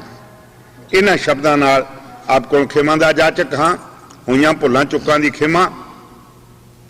ਗੁਰੂ ਸਵਾਰਿਆਂ ਵੱਲੋਂ ਮਾਇਆ ਅਰਦਾਸ ਹੋਈ ਹੈ ਦਾਤਾ ਜੀ ਨਾਮਦਾਨ ਬਖਸ਼ਣ। ਹੁਣ ਇਸ ਵੇਲੇ ਆਨੰਦ ਸਾਹਿਬ ਦਾ ਪਾਠ ਹੋਵੇਗਾ।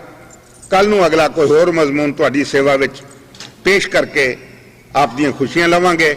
ਆਗਿਆ ਦਿਓ ਜੀ। ਵਾਹਿਗੁਰੂ ਜੀ ਕਾ ਖਾਲਸਾ, ਵਾਹਿਗੁਰੂ ਜੀ ਕੀ ਫਤਿਹ।